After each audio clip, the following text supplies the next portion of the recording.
everyone, and welcome to week number 7 here for NECC Rocket League. And I am just excited and thrilled to be back at the booth with this legend over here. Captain, how are you doing today, brother? I am doing oh so fantastic, but I am no legend by any means, and I'm definitely not spicy, not nearly as spicy as the one and only Hot Sauce. Oh, the boss back into the booth once again as we are getting ready to bring you some Rocket League action right here on the NECC, and we have quite the lineup to bring you today. So let's take a look at the schedule and see what we could be expecting as we go on into the night here for the NECC. Yeah, the cap, always capping over there. We'll get that schedule up in just a moment. I know that first game, JWU Yellow going to be taking on Temple Cherry there. And, JWU looking to grab their first win here in Week 7. Currently 0-6, so it has been a bit of a battle for them. Temple Cherry, though, 2-4 in those standings. So we very well could have a very close banger here in this first series. Yeah, and with our first match, of course, I'm going to be looking at JWU just because to me that's a namesake. I know it's JWU, but come on, we all call them JWU, and that's the way that they're going to stay in my hearts forever. And, again, they're also going to be going up against Temple Cherry for game number 1, but again, as you can see throughout the night, we're also going to have the Eastern Eagles going up against a Randolph-Macon JV. And then later on towards 7 o'clock, we're going to have Barton CC going up against Hastings Crimson. So we got a pretty stacked schedule for you tonight. Yeah, starting off with that Challengers division there, and then those final 2 games will be that Emergence. But again, JWU 0-6, Temple Cherry 2-4. Certainly going to be exciting one as we get out on the pitch here. Anything you expect to see from either of these teams? I know I personally am a fan of the high pace, but as well as the demos and bumps, which I know some people don't like. Yeah, well, some people don't like it. I love it. I love the demolitions. I love the physical play. I'm all for the demo meta. I ain't mad at all. The only thing I have to tell you is get wrecked and to get good, and that's about it. I mean, I don't know what else to tell you. This is a namesake mechanic in the game. It's not going anywhere. It's been around since Supersonic Acrobatic Rocket Power Battle Cars, and if you know, you know, and if you don't know, now you know. If you don't know, and now you know exactly that. Again, I'm just a fan of the demos too because I think mainly, it helps not only create some space on the offense, but it helps alleviate some of that pressure on defense. We'll take a quick look at the rosters here. JWU Yellow, JWU has Ansi, the graphic designer who's a junior, Wi-Fi, that computer science major who is also a junior, and then Purcell's Culinary Arts is a senior. So pretty stacked over here on that JWU Yellow squad, Cap. Oh yeah, JWU looking as good as ever. But let's take a look at some of the opponents for them over at Temple Cherry and get a good look at their lineup as well. And let's see, we're going to have Eldon, 28-29, Coleol, and MJ. Eldon going to be a political science major, a junior. Coleol, the senior, with sports and recreation management. And then MJ, mechanical engineer, the junior. So, again, this is more of a veteran-looking team. Again, we don't see any sophomores or freshmen, so who knows? Maybe they will use that experience to their benefit. Yeah, 2 juniors and a senior on both sides. So definitely some, hopefully they've had some team chemistry here, maybe played in the previous seasons together as well. And obviously that is always beneficial when you've kind of built that team chemistry. So we'll see if that plays an effect out here on the field. As you had mentioned, everybody really kind of a junior or a senior on that roster. So excited to get at it. Oh, absolutely. And you got to keep in mind, this is just going to be game number 1. Still plenty of Rocket League action to go right after this one. But, with that being said, game number 1 should not be disappointing. I'm very familiar with JWU. JWU. I'm going to call him JWU. Regardless, this is a team that I've seen time and time again here at the NECC, and I'm sure Temple... Some of JWU just holds true in my heartstrings here. But without further ado, let's get game number 1 underway as we have 5 minutes on the clock in Temple Cherry University. Temple University Cherry and JWU are already going at it, Hot Sauce. Yeah, a little back and forth, trying to feel each other out here just a bit as they get into the mix of things. MJ across the midfield, kind of battling it out here with Ansi. Has to be careful. Doesn't want to find themselves double committing here early. JWU looking to make them pay, though. Into the corner, pushes out to the center. Ansi there on the defense now, back across midfield. And pretty sporadic here in these early moments thus far. Yeah, and I gotta tell you, I know that it's Temple University Cherry, but to me, Temple Cherry University just sounds a lot more better. To me, it sounds more inviting. I want to call it that. I'm not going to, but just know that I want to. little smoother, certainly.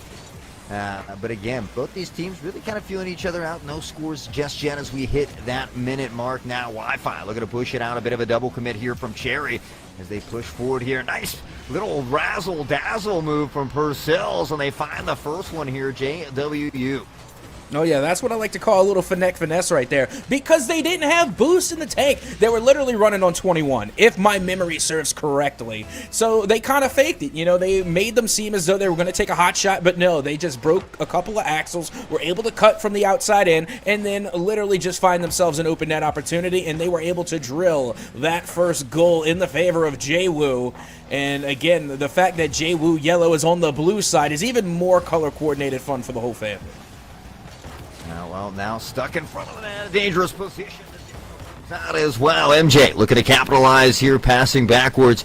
And now a booming clear here, a wide open net, and that one's going to fall and just walk its way right in. JWU now up 2-0 here with 3:31 on the clock. And look who it was. It was Purcells again, sending that one from coast to coast and finding the defense completely out of pocket and out of net right now for Temple University.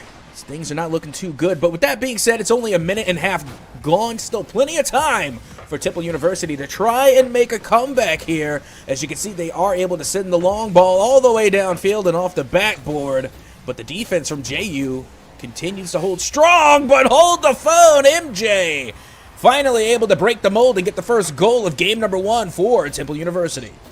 Yeah, just great speed here as well. A really nice angle fires it in. We can see that rotation coming in from JWU, but just a hair too late for the speed on that one. Cherry now just one away from that equalizer. The kickoff kind of stalled out at mid here, though. MJ will find another one over to Ko, who does unfortunately not find the touch they need. Wi-Fi kind of floating around midfield as well. Looks to settle down. Aladen carrying this one. A nice air dribble, but the defense is there yet again. And JWU has done a great job right now putting up a stand at this goal line. We'll see if they can clear this ball out. TU Cherry on the attack, though, and it's MJ who finds the equalizer.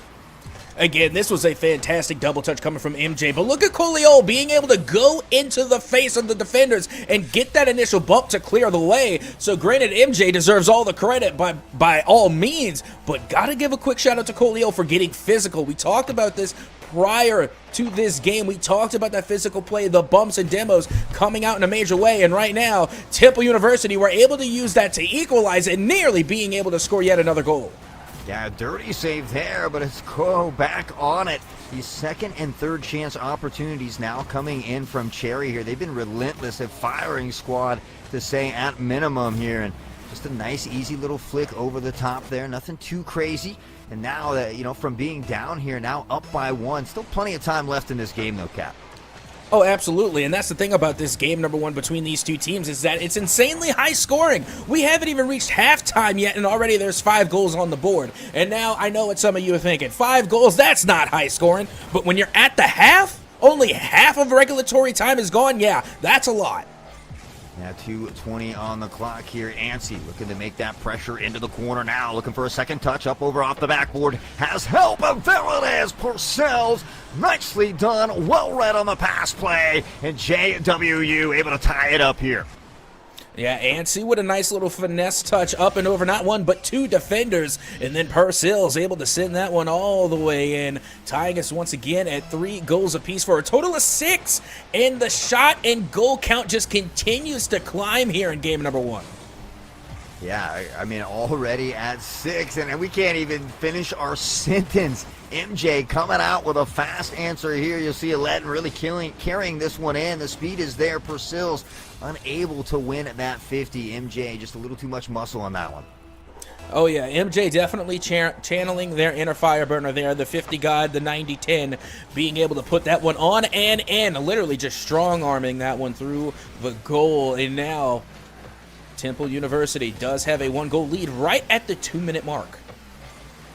That's exactly that. We'll see if JWU can answer back here as they've done recently. Looking for that equalizer on the back pedal, though. Purcells going up for the defensive play. Finds the touch. Looking for one more.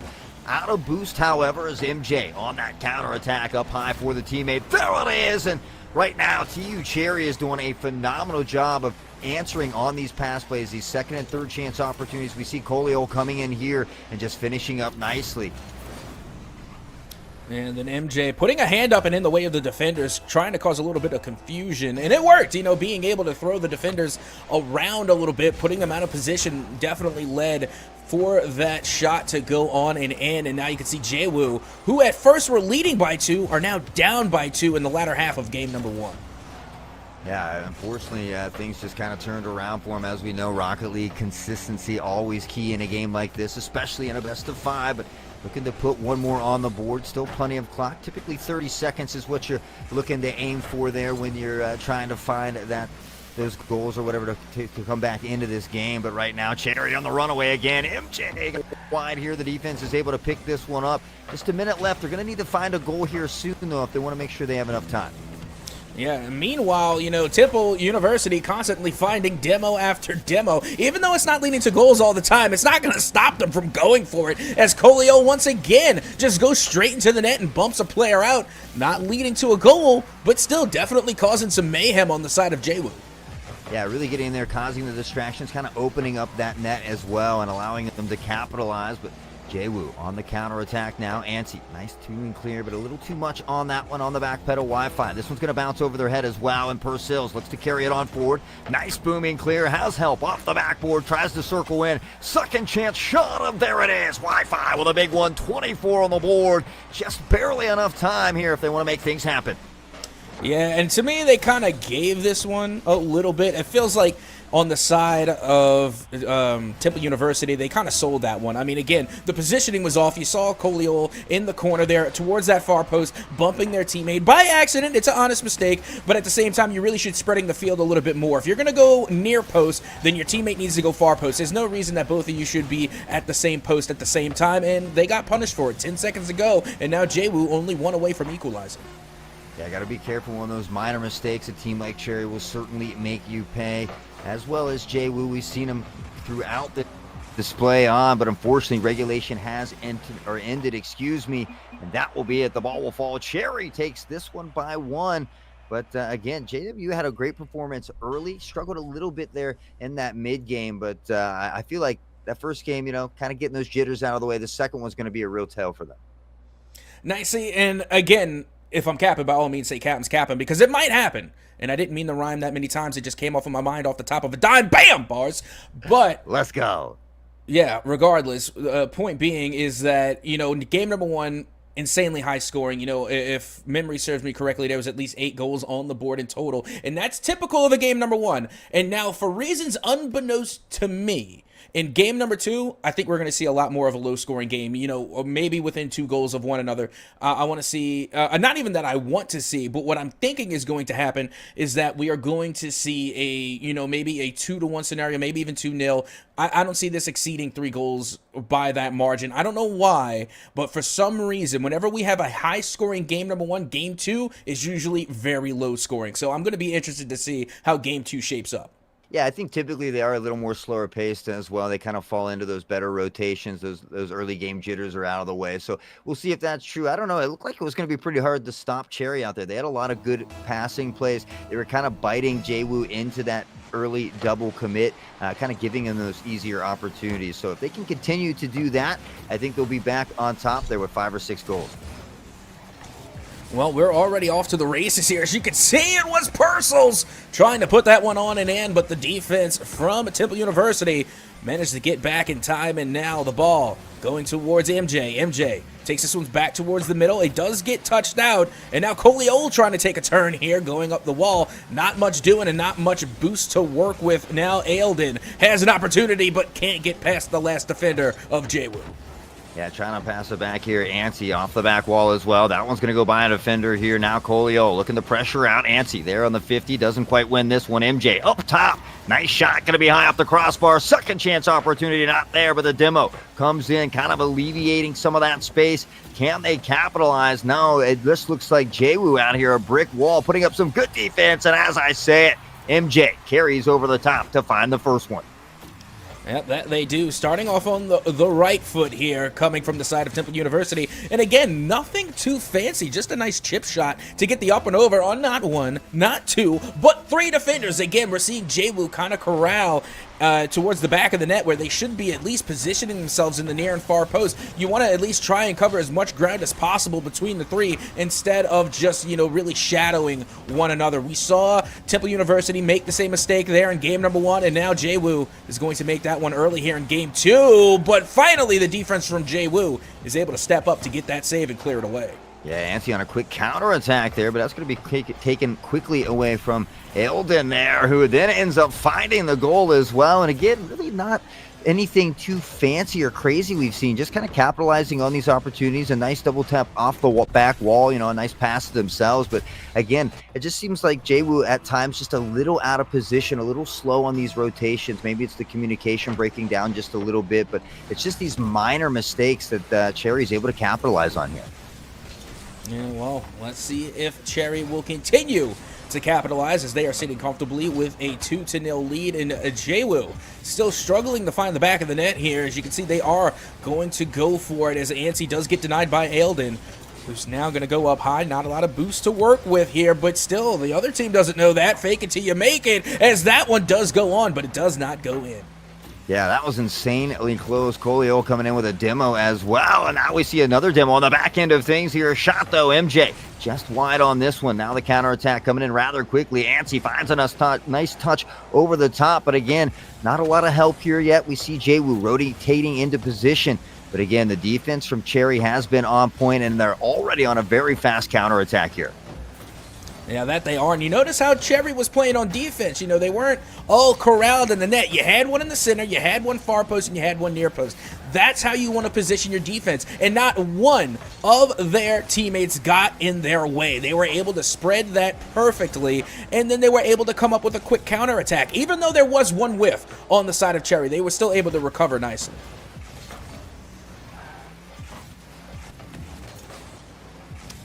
Yeah, and now, once again, you can see JWU trying to get things started on their own accord here on the offensive side, as this one is going to go up high and back towards the midfield. Coliol is going to take their time with this one. Yeah, I mean, Cherry's just doing a great job, a little bit better job, really, of kind of spreading the field, and these rotations just a little more on point there. I mean, we see a good defensive challenge here. You'll see it again on the replay, but just a little too much. MJ with a nice chip shot, wins off the 50, and one of those awkward bounces. We see both members from JWU going up, but again, even with the double commit, not able to stop the ball there. Yeah, I don't know what to say about that one, except that, on the side of Temple University, we take those. There's no better way to put that one, because in all defense, I'm sorry, that one I don't think should have gone in. You had two defenders there, it went off the wall, and you had ample opportunity to go up and get the save. But with that being said, I do think MJ did go for somewhat of a fake there. They went up as they were going to try and dunk that one in, but instead went for the tactical whiff, and that might have thrown them off, but I still don't think that one should have fell. I think JWU is really wanting that one back. Yeah, unfortunately, Cherry just seems to be that faster team right now, kind of maintaining field possession and boost consumption as well as Colio. Nice little move there. Unfortunately, nothing comes of it. Back at midfield, the ball floating around here in a dangerous zone as Eldon fires one, doesn't find the back of the net here. MJ looking for more. The defense is here, but again, not quite getting the touch. And you see MJ there as well. I really like this. After getting that touch near the goal or the shot, they're kind of following through, looking for that demo on the goalie as well. It's those extra plays that are going to go a long way. Yeah, and speaking of extra plays, how about an extra shot coming from Coliol as they're able to find the back of the net here? And once again, it's the try again approach that is working for the side of Temple University Cherry, as now they are going to take a 4-0 lead over JWU. Yeah, I mean, they just have that field domination right now, the possession. They're firing shot after shot, and as you and I know, you obviously got to take shots to make them, and they certainly have a plethora of them raining down now. MJ looking for more off the defensive wall, again, playing well off these counterattacks. It was a near goal there, again, for Cherry, as all the pressure has been down on that JWU side for the majority of this one here in game number 2. Only 40 seconds left to go, so JWU will have to score a goal once every 10 seconds in order to equalize here. And, you know, I'm no fortune teller, and captain do, in fact, be capping, but I don't see it happening. And now, with that additional goal, I think it's all but over but the crying here, Hot Sauce. Yeah, well, Colio really just putting the dagger in this one here. And, I mean, if you're JWU, honestly, you just try to come out, maybe find a goal. Crazy if you could get two, but at least one. Maybe trying to build a little bit more confidence moving into game number 3, because unfortunately, this one kind of just got away from them.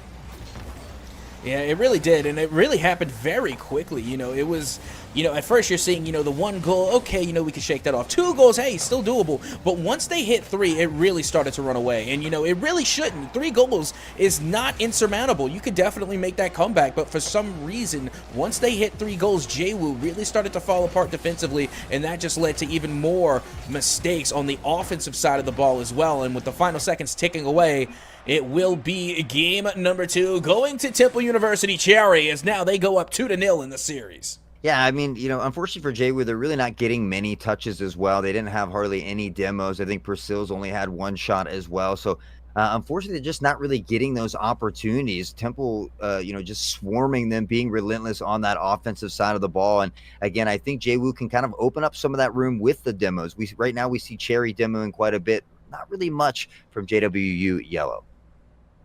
Yeah, but with that being said, as we get ready to head into game number 3, this is going to be the last stand for JWU, and all the momentum and all in the morale is definitely on the side of Temple University Cherry as they go up 2-0 after a very dominating win there in game number 2. So this is going to be tough because we were talking already in game number 2 how JWU really needed to get at least a consolation goal. You don't want to end on a shutout, and you don't want to go into game number 3 in a score drought. So the best scenario for JWU is that they come into game number 3 swinging and they get on the board first. If they don't, I don't see them coming back here. Yeah, I mean, Temple Cherry really looking to go to 3-4 in the season. I know JWU is looking to grab their first win, but it has a bit of a tough battle. That first game was really back and forth. Unfortunately for that second game, it really got away from them. We saw the defensive kind of break down, and it kind of results back to those rotations.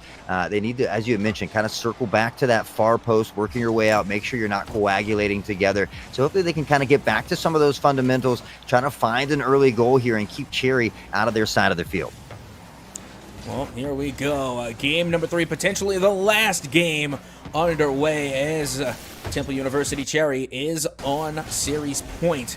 As this one does go up high, you can see MJ trying to get involved here. Goes all the way out to the side, does get the second touch, and the follow-up shot goes down and by the wayside, and already Temple University is peppering the net for JWU.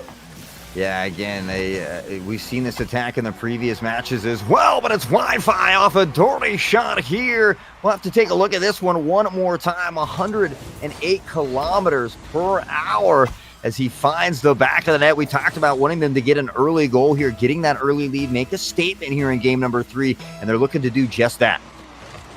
Yeah, again, you know, that over-aggression from Temple University, it's a double-edged sword. You know, it could pay off in massive amounts of goals, which we saw in game number 2. But if you're not careful, you could find yourself another goal here for Temple University, as once again, they're using that aggression. Sometimes it pays off, sometimes it doesn't. But on that play, it paid off huge for Eldon, who are able to get the equalizing goal early here in game number 3.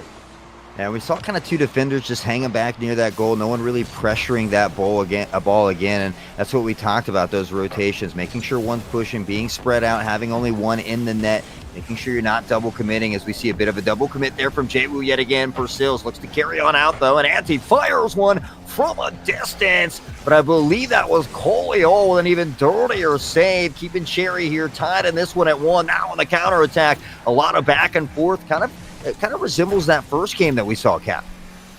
You know what's blowing my mind right now coming from Temple University Cherry is that, you know, it's really unorthodox to try and make these shots going off the ceiling, going off the wall. And when I mean going off the ceiling, I don't mean, you know, trying to go for a ceiling shot. I mean literally sending the ball off of the ceiling in an attempt to make the goal, whereas Persils just sticks to the ground the good old-fashioned way and is able to put this one on in, and not by going high, but by going low. Yeah, just a great job there. We see that defender coming out of the goal, so at that point, basically just a one-on-one, able to kind of slightly redirect the ball back to the left side there, sneaks it in, and JWU looking strong here in game number 3. As we mentioned, consistency is key, though, and MJ looks to do it himself. A little razzle-dazzle will get stopped here by JWU. Can't find the counterattack just yet. A booming clear. Antsy now tries to pressure out. A nice flick over the head of MJ. Tried to make an opportunity here, but Colio back on the defense as Wi-Fi tries to give him a little breathing room. But this TU Cherry team right now has just been relentless with it. Still down by 1, though, as we hit that 3-minute mark. We'll see if JWU can hold on.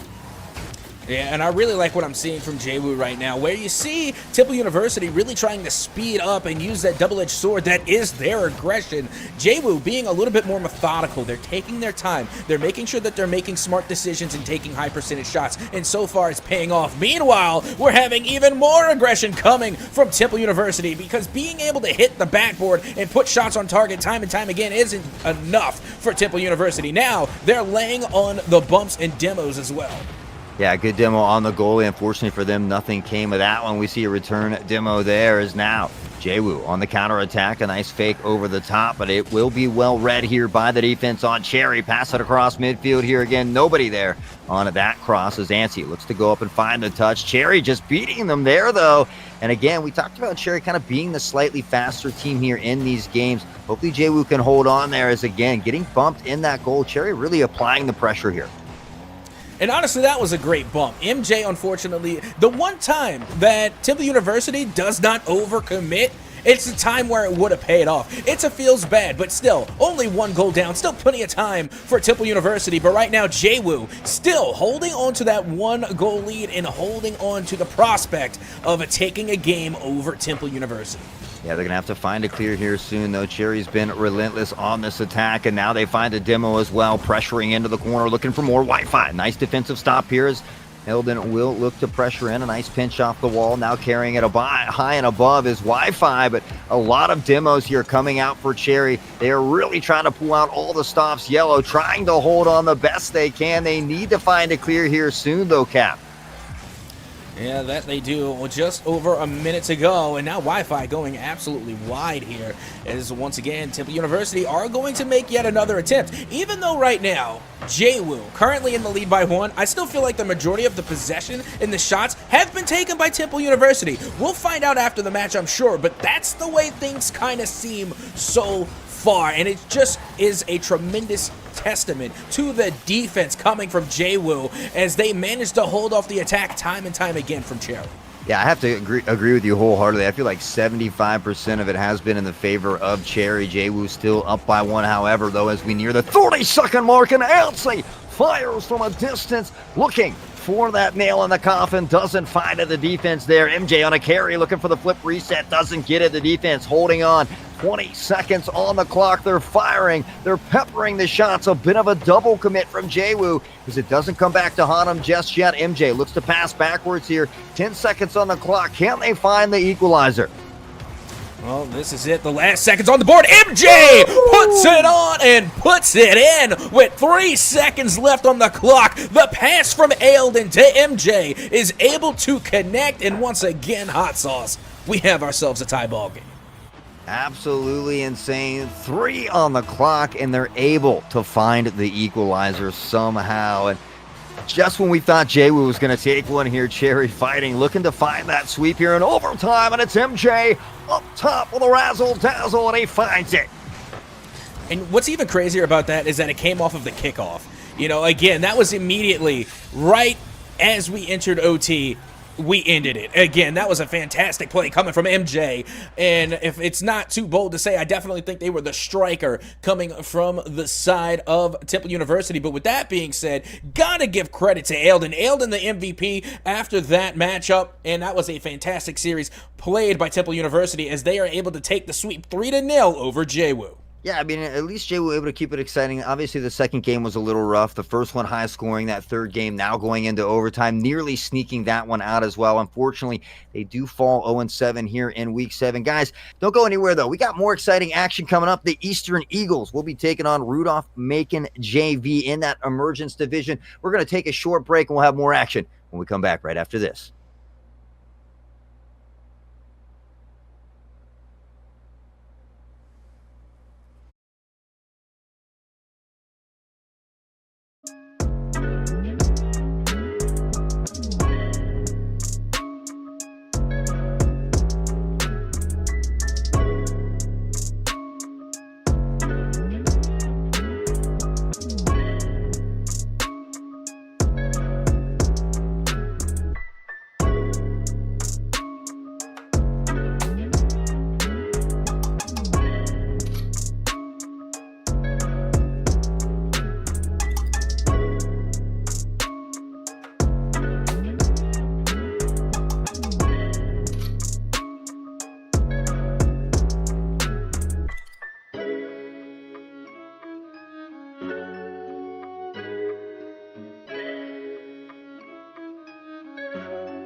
Well, hello and welcome back once again to Rocket League Live here on the NECC. As always, I am your happy-go-lucky, hairless host, Captain Ahsoka, joined in the booth by the spiciest caster in Rocket League. It's Hot Sauce. Yes, sir. Yes, sir. Glad to be back here for the second series. We got the Eastern Eagles taking on Randolph-Macon JV. And from what I was looking at, it looks like both of these teams are 2-4. So very, very similar records thus far. Certainly should be another banger for us to cast here.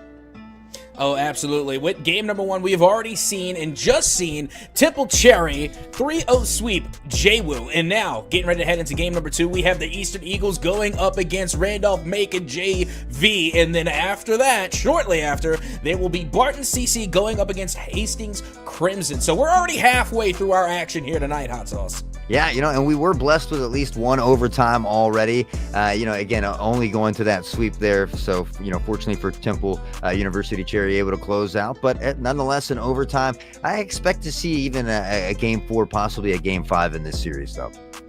Only if we're lucky and only if we have been good this year. But with that being said, let's take a look at our teams here, starting off to see what these rosters are looking like. For the side of Eastern Esports, we are going to have Ethan, Computer Science Junior, and we have a Classy Weasel, who is a data science major, a graduate student, and Stare, a computer science major and a junior. So, once again, this is a more experienced looking team here. Some elders coming from the side of Eastern Esports. Yeah, I'm loving the Classy Weasel name as well. But we'll take a look at the roster over there on Randolph-Macon JV side as well. It looks like we got Skulls for Days, computer science, cybersecurity. We've got a sophomore coming out this time. Lapri, who is an engineering sophomore as well. And Trissy is me, computer science senior. So a little bit of a younger squad on this Randolph-Macon side. And we'll see if maybe they can stick it to some of these old timers over here on the Eastern Eagles side. Yeah, and with that being said, they're both 2-4, so there's both a lot to gain and a lot to lose going into this matchup. So they're going to be bringing their A game here. And also, we couldn't help but notice that we do have some on the side of the Eastern Eagles who are a little bit more experienced. We're talking about, the majority of them being junior and up, and then the two sophomores coming from the side of Macon. But I don't know how much of a difference that's really going to make. It's not that big of a difference overall, and it really comes down to how much time you have spent in Collegiate Rocket League. So without further ado, let's see which of these 2-4 teams is going to be able to win out ahead and break their record and finally get that third win on the board. Yeah, right now just tied at the same standings there as you mentioned. So one of these teams will go above the other here in this game. And again, I expect some more quick, early, high-paced action like as you had mentioned. Game 1 typically is to be, that more higher scoring game. So we'll certainly see if we see that here in just a moment. Yeah. And it's not even so much typically that's how game number 1 goes out. But if you do have a high-scoring game number 1, more often than not, game 2 isn't as high scoring. Normally, you keep it within 3. But again, I have no reasoning for that. It's just something that I happen to notice within my dealings of Rocket League. But without further ado, let's get game number 1 underway with 5 minutes on the clock. Hot Sauce, let's go as already Eastern Eagles nearly being able to get the first goal of the game. Yeah, and I'm wondering if maybe we had a little bit different roster there for the Eastern Eagles. As I see, it looks like we have a Nerfa out there on stage as well. There is Classy Weasel and Ethan, so maybe a substitute coming in, but nonetheless, Skull for Days creating some room here. Little bumps as we see. We love the bumps, the demos. Trissy on the carry across midfield. Skull on the back pedal. This one's going to be just wide and to the left now on that counterattack. Both these teams are getting a little crazy out here early. Yeah, that they are. Still no real foundation yet, and really no team taking the possession here. It's been a lot of give and go. It's been a lot of scrambling, and no team really mounting an attack. A lot of aggression, but really no direction on where they're putting it.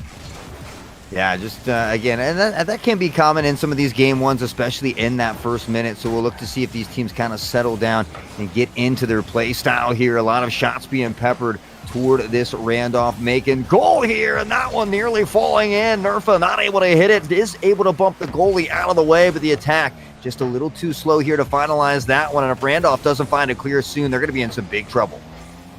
Oh, yeah, the Eagles are going to want that one back. They've had 2 opportunities so far, at least, to get the first goal on the board, and both times they weren't able to capitalize. They're literally letting these goals just lay on the table, and now, because of that, they're still stuck with 0 goals on the board after a minute and a half of regulation. Yeah, I was thinking maybe we were going to have a higher scoring game here in game 1. Definitely not the case thus far. And again, a little bit of back and forth action, trying to settle it down here. Eastern Eagles has seemed to have most of the possession here. As we see Lepre on that little side defensive play here. Now looks for the counterattack, booming off the side wall here. Rushing to the 50, the ball stalls out, and Classy Weasel looks to carry on into the corner of the defense here from Randolph, pressuring out. But again, it's this Eastern Eagles, these rotations, that third man really able to keep that ball down on the Randolph side. Yeah, and you see Nerfa able to jump over the bump there. Again, that's what we're talking about with the demo meta. Jump over the offender, being able to really dodge the demos. And there's nothing I love to see more than when there's a goalkeeper in the net and it's a 2-on-1, and then one of them's going for the bump, they're going for the demo, and yet the lone defender able to navigate their way to find the save. But this time it will be Ethan who navigates the defense to find the goal for the Eastern Eagles. Yeah, Classy Weasel with that takeaway up off the back wall, really drawing that defender out. Nice pass there, just allowing Ethan that nice easy shot onto the open net. So they find the first one here right at that halfway mark. So 2:30, 2:25 left on the clock now as they begin to pressure early on the counterattack as Randolph. But again, these long booming clears right now not working out in their favor as they don't really have anybody else downfield to put another touch on that ball.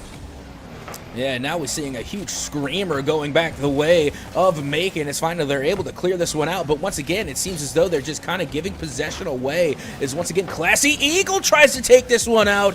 And a near shot made by Macon does go down and by the wayside as the Eastern Eagles were able to recover very quickly. Yeah, look to settle this one down across midfield. Classy Weasel in the background as well. Ethan looking to carry on. A nice second touch here. The defense on point. Trissy looks to carry this one out into the corner. Ethan there trying to find that 50. Doesn't get it. The ball in a danger zone up top. A beautiful shot here from Nerfa. Not a lot of power, but they don't even need it. Oh yeah, you gotta nerf Nerfa. Nerfa needs to be nerfed. They're too OP, able to go up and contend against 2 defenders and still get the touch to put that one down and into the net. That was a fantastic read coming from the side of the Eastern Eagles, as now they have some insurance here in game number 1. They go up 2-0 with just a minute and 30 remaining. Yeah, 90 on the clock, already 2 on the board, and we talked about how they've really had most of the pressure here. Things are just kind of get crazier and go the opposite way as Trissy able to find one. But I think when a team has most of the pressure, most of the possession on the opposite side of the field, they tend to have more goals, and that's what we see here. Randolph, though, coming away with a crazy one on that one. Yeah, and again, Trissy was able to get a fantastic read off the jump, off the rip, and then turn it into a goal. Now, with that being said, we do need to see a little bit more team plays coming from the side of Macon. Trissy is not going to be able to come up with a highlight reel shot every single time. So as the clock continues to tick away, Macon are going to have to come up with some type of strategy to find the back of the net and equalize against the Eastern Eagles. And Lepre up on the defense. We see a demo there as well. The shot high off the crossbar there as well. The defense reigning true just a little bit longer. Again, Nerfa on the attack, though. They have to find a way to stop this firing squad that's been Eastern Eagles. And Nerfa isn't getting a nerf anytime soon as he threads the needle here. Finds one more. Up by 2 is Eastern Eagles. I'm telling you, this is why Nerfa needs a nerf. That's too OP. How do you stop that? How do you stop a perfect 50-50 pinch from the corner to the point where the defense couldn't even react in time if they were in position? They weren't even in position, but if they were, that still would have been nearly impossible to save, as now once again the Eastern Eagles have an insurance goal over Macon. Yeah, I mean, 2 goals with 40 on the clock is a nice, comfortable pad for them as well. And really putting the pressure on Randolph. You'll see everybody start to cheat forward here as well. And if they don't find a goal, certainly they'll be leery of committing one on the other side. But right now, Eastern Eagles remaining calm, remaining patient. Nerfa getting a little wild over here in the corner. But Classy Weasel will find the defensive stop across midfield. The big booming play, 20 on the clock. And really, you got to think it's nearly impossible at this point to find these last 2. Well, here we go as they try to find the opportunity. Only 10 seconds remaining.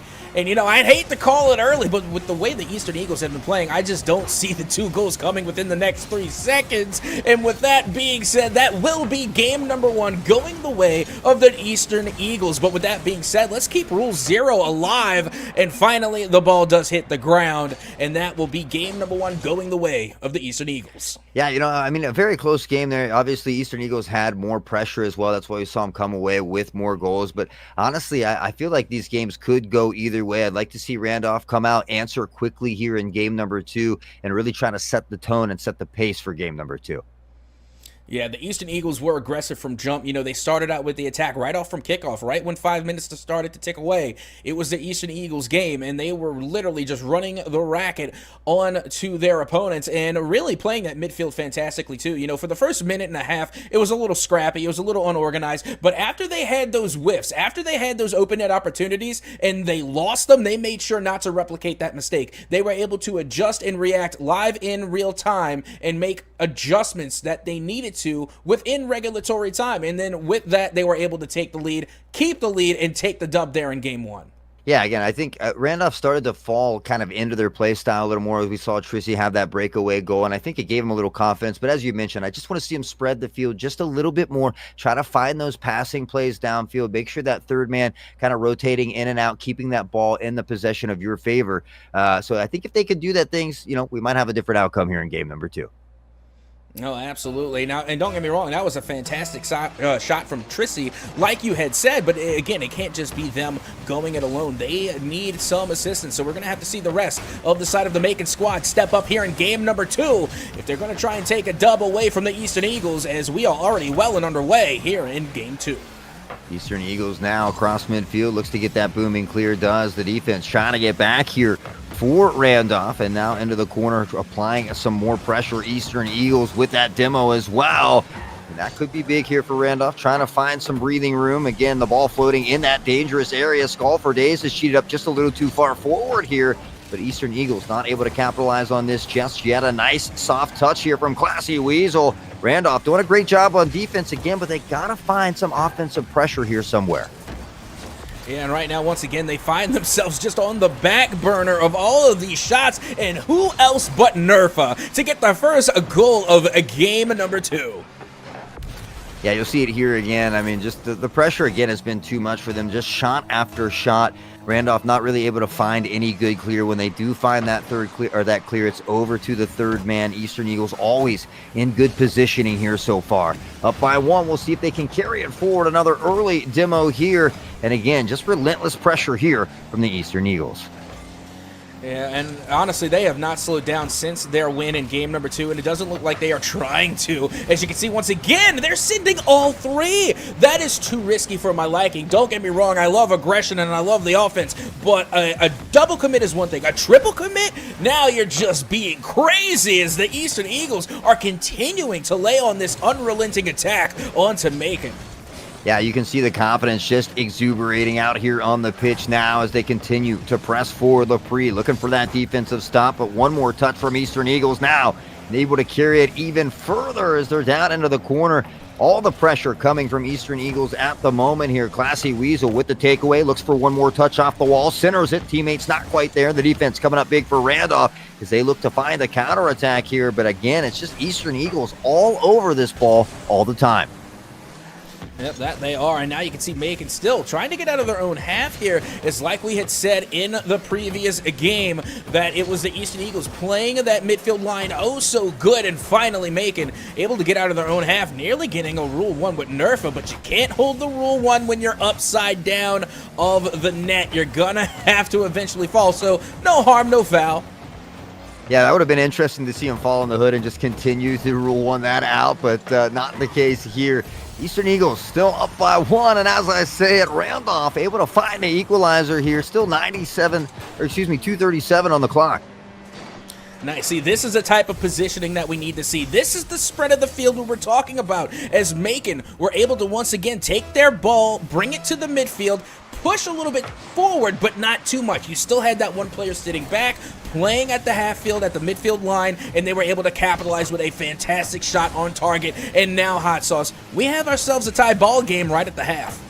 Yeah, we saw Ethan putting on a little moves there of his own, getting by 2 defenders, but couldn't get by the third. And now Ethan again on the attack. We talked about the possession here for this Eastern Eagles team, and certainly Randolph needs to find a way to alleviate some of the space. They've got to get possession on the other side of the field.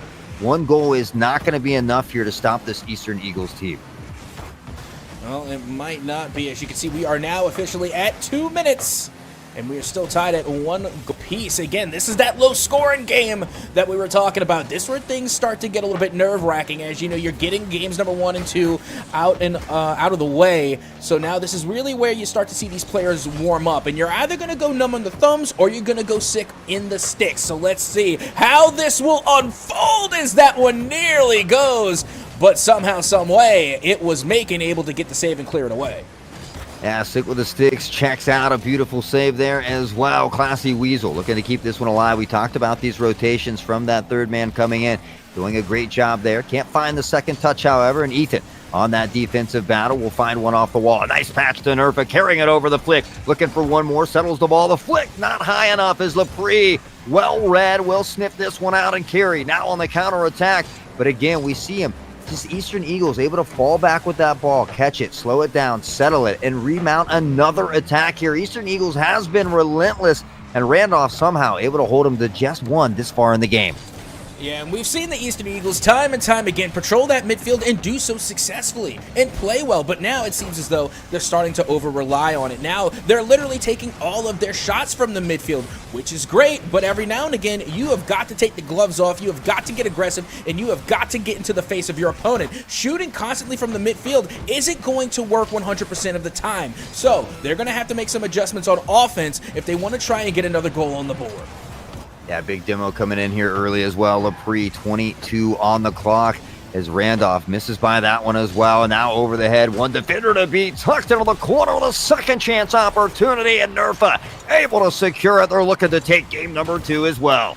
Okay, so I don't think it would be capped to say that Nerfa is like the striker coming from their respective team here. They have been constantly finding the back of the net, and even when they're not, they're finding themselves on the defensive side as well. I seem to always be mentioning Nerfa on every single play. They are constantly involved, and they have such a huge amount of participation. This has got to be the MVP of this series, at least so far. Even though the clock is beginning to wind down here in game number 2, there is still plenty of Rocket League left to go in this series. Yeah, and I mean, that's what you always want from a great Rocket League player, right? You want that car to always be in motion. You want to see him making big plays, not just on the offensive side of the ball, but on the defensive side as well. Nerfa is certainly doing that here. Quite the display, a little clinic being put on. But yeah, up 2 games to none. Eastern Eagles looking to find their way into a sweep as well. Randolph certainly very talented, but again, they need to find some more possession on the opposite side of the field. They need to find a few more offensive attacks if they want to find a way to come away with the game here. Yeah, and again, they really need to start bringing those pass plays out, because whenever they do pass, it works. We saw the one time where they were in the midfield and they got a cheeky 50-50, and it led to a great pass play, and they were able to find the back of the net from the midfield. Now they just need to do it intentionally. Everybody likes a good 50-50 read, and you like to see it work out, but now you have to try and do that on purpose. I'm not going to say it was luck. I'm just going to say calculated. So now going into game number 3, we're really going to need to see some more clear comms coming from the side of Macon and seeing a lot more coordinated, formulated pass plays, especially at that midfield line, which we know the Eastern Eagles are going to dominate if Macon does not step up to the occasion. Yeah, I mean, that's really what we've seen in these first 2 series here so far, is basically, you know, the team with the slightly better rotations, able to spread the field as well, are maintaining that possession as well. I mean, mechanically, the skill to me has all been very similar. Obviously, Nerfa, we've seen some breakout plays here and there, but again, I think Eastern Eagles just doing a better job of having that third man rotation, of spreading the field, making sure not to double and triple commit for the majority of the match as well. And I think that's why we see them up on top right now, 2-0. Yeah, I think Nerfa is just a 50 demon. Like, they have no hesitation when it comes to going for the 50-50s. They have nerves of steel when it comes to going for challenges. They are not afraid to overstep their bounds, which could get them into trouble.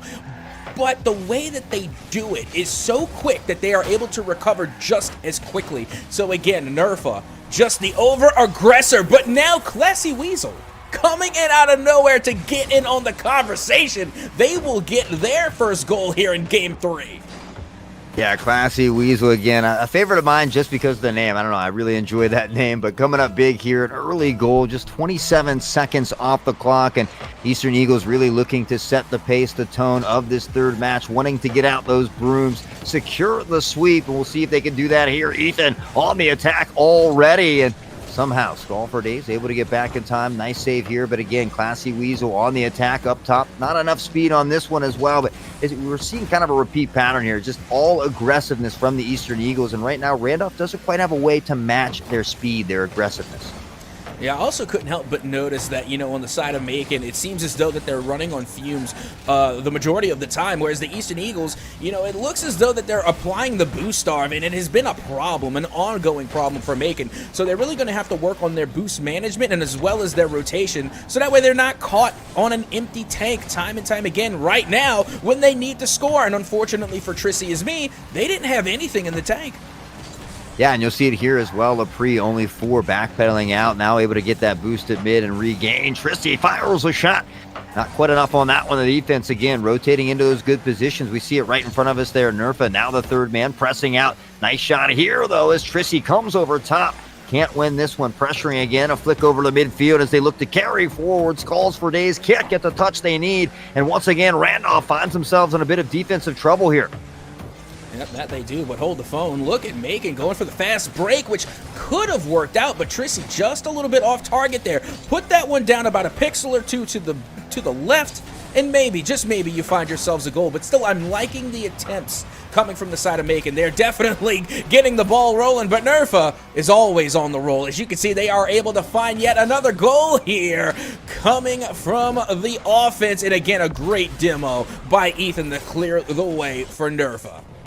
Yeah, Nerfa just looking absolutely unstoppable out here. I think you nailed it when you said MVP of the series. We've certainly seen a great showcase thus far, but Scalford Days finds a nice flick over Ethan. Nothing comes into play, though, and off the wall. Classy Weasel keeping it classy, baby. 3-0 here, and now they're starting to run away with it.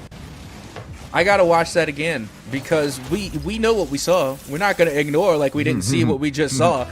I mean, that was probably one of the cleanest own goals I've ever seen. I don't think they could have did that again if they tried. That's how good that shot was, and it's a shame it wasn't in the other direction because honestly, I'm impressed. It's just a feels bad. That is a huge feels bad F in chat that went into the wrong goal. But either way, it's going to continue to add on to the score for the Eastern Eagles as they find themselves yet another one, giving them a 4-0 lead over Macon. Yeah, those own goals are those awkward hits like that. And one of those things you just kind of put your head in your hands and shake a bit, and you hope that it doesn't mentally frustrate you too much. But it seems like Eastern Eagles right now just kind of able to pick the defensive part. They really apply pressure after pressure, shot after shot with the bumps and the demos as well.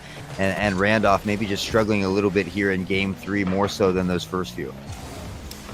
Well, with just 2 minutes and 15 remaining, the Eastern Eagles looking very dominant here in game number 3 and could be on their way to a 3-0 sweep. But with that being said, still plenty of time. If the Eastern Eagles were able to put up as many goals as they did in their allotted time, there's no reasons that Macon cannot do the same, as once again, they are trying their might to find the back of the net. But once again, that Eastern Eagle defense just looking oh so tough. Yeah, and if Randolph doesn't find a goal here soon, I mean, it's really just going to be hard to come back. The deficit of 145, and again, all the pressure right now coming from Eastern Eagles as Classy Weasel will find another, and he's got to be nearing a hat trick there. Yep, definitely drawing up upon it if they hadn't gotten one already, and then Ethan coming through with the assist. Ethan, again, just a demolition demon. Like, literally leading the way. They go for the passes and they go for the assists, but they make sure they take a player out on their way as well. Ethan, definitely, I think, one of the unsung heroes coming from the Eastern Eagles. Yeah, I love when a player's always looking for more after they touch a ball, right? We kind of touched base on that earlier, but looking for that demo even after the pass or whatever it might be, and certainly Eastern Eagles doing a great job of that here today. And now they're just, kind of just having their way with them, having fun out here, really got all the control as well. We see a 2-on-1 situation and really, Randolph not even able to get back to the goal in time. Yeah, Eastern Eagles have just popped off in a major way, and unfortunately for the side of Macon, it just seemed like they got caught up in some quicksand, and we kind of seen it develop throughout all three games. The first game was a lot closer, it looked a lot better, but they made a mistake. They made one mistake, and that mistake led to another, and then another, and then another, and before you knew it, they were literally, head over in their mistakes, unfortunately, as now you can see it is a 6-0 lead for the Eastern Eagles. And I'd hate to be the naysayer, but I think that's just going to about do it for this game and for the series. Yeah, I have to agree with you there, because unfortunately, you're going to see Randolph too. Everybody's going to be cheating forward. They need to find the goals, and more often than not, that leads to a wide open net as well. And on the counterattack is Eastern Eagles looking to grab one more. Can they find that magic number 7? It's Skull for days, pressure's out. Ethan looks to get back, and again, we see him kind of securing that boost beforehand as well. We talked about how Eastern Eagles has really been boost-starving Randolph, and we just see another display of that here. Yep, and it goes to show that even though they have a 6-0 lead, they're not putting their foot off the gas at all. They are not slowing down. They're going to try and end this one in the shutout, and with just 25 seconds left to go, they might just get it. Yeah, I mean, it's pretty safe to say they have secured this one. Go ahead and get out your brooms. Enjoy the sweep here as Eastern Eagles up by 6, 10 on the clock. And, again, both these teams 2-4, but Eastern Eagles certainly the hungrier team today. I mean, they don't even look like they should realistically be a 2-4 team. We've seen a lot of great passing, really spreading the field as well, great rotation. So looking like a solid team out here today. Well, the good news for them is that they are no longer a 2-4 team. Now they're a 3-4 team, respectively. As you can see, once again, trying to keep Rule 0 alive, but it can't last forever. GG's all around, and a huge congratulations to the Eastern Eagles for coming out with an impressive win, getting 3-0 over the side of Macon.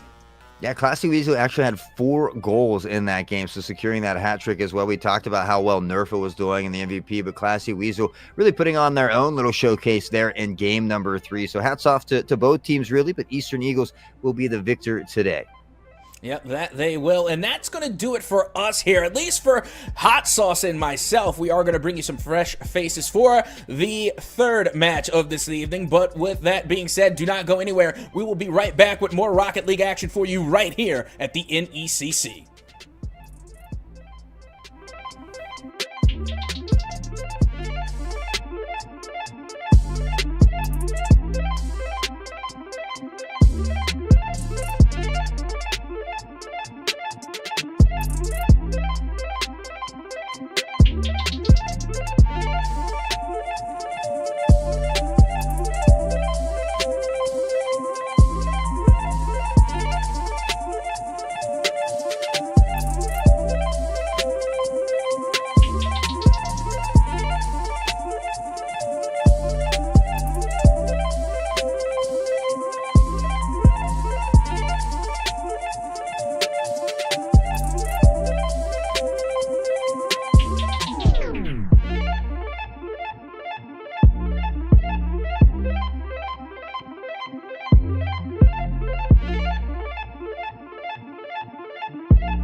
Ladies and gentlemen, welcome back to more NECC Rocket League. My name is Foof. To my right, my right is Captain Atsoka. And I gotta say, repping the red and the blue like the game itself.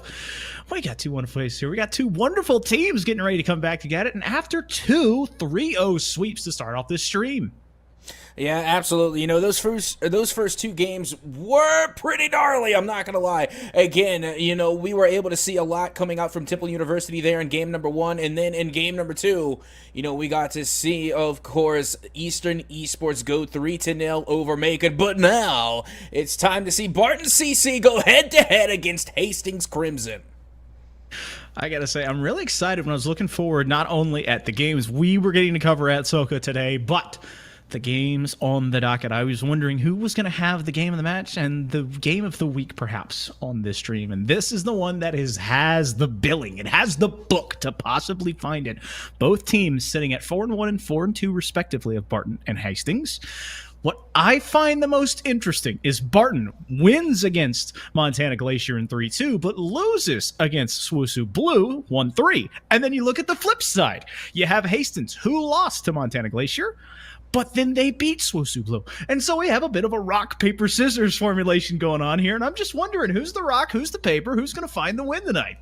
Well, while we're still trying to determine who wins rock, paper, scissors, let's find out who is filling out the rosters for these teams and see what players we expect to see on the field here today. Getting ready to go into this matchup is going to be Argonaut, who is an art major and a sophomore, Yuki, graphic design major and a freshman, and then Shalakin, information technology, and also a freshman. A very young team coming from Barton CC. Incredibly young squad, and they are aggressive at Soka. I got to watch these guys just a week ago and enjoyed every second of it. It's all about pressure. It's about being in the face. It's about setting a midfield tempo. And when you can do that as a team, you are hard to beat. And that is why they only have one loss on the young season. Yeah, well, let's see who their opponents are going to be on the field as we get ready to take a look at the lineup coming from Hastings Crimson. And up first, we have a Salathi, Finance and Business Administration major and a sophomore. Stable Poem, 3213, Finance major and a freshman. And a Chromosome Crunch, a business major and a freshman as well. So another young team here coming from Hastings Crimson. I like how we set up the nice length of names getting longer as they go down. But yes, another young squad. And my question to them is, are they going to try and adapt to how Barton was playing? Are they going to try and push that speed up? Because I haven't had the chance to see the Broncos in action. And so that's where my mind wants to go. I have this picture of this Barton squad, of this team that wants to push the pressure, play around midfield, play aggressively. But now you look back, you have the Broncos that are 4-2. They have a lot of big wins under their belt, and they know how to play against good teams. Just what are they going to do tonight? What do you bring to the table? And I think for either side, it's about understanding solid boost control. Look for early steals. Try to get the ball on your opponent's half and control that three-man rotation. Well, let's see if they're going to be able to do that as we are nearly ready to get game number 1 underway between these two teams. And really, I'm going to be watching out for Hastings because this is a team, like you said, they have the experience. They know what it's like to go up against some of the cream of the crop, the best of the best. And then on the other side, of course, you have another young team who is looking to really make a name for themselves. So again, I'm expecting to see a lot of aggression and possibly even a lot of goals coming out from this series. It's going to be fun. It's going to be fast. And most importantly, it's going to be Rocket League. Putting 5 minutes on the clock, a possible 5 games being played out in front of us. You have Hastings College in the yellow, Barton Community in that teal blue, and both teams off to a start. It's Argonaut backward play, but he's the lone player there. Yuki with so much time. It looked almost like he was in the middle of a cornfield with nothing but green grass and an open net, but couldn't take advantage. Yeah, and one thing that just strikes me immediately is the Batmobile coming from Slothy. Have not seen that one since the OG themselves from Flipside Tactics, the famous Cookser, made this vehicle what it was. And now you can see it coming back out today, and nearly a first goal for Hastings, but does get denied by the defense.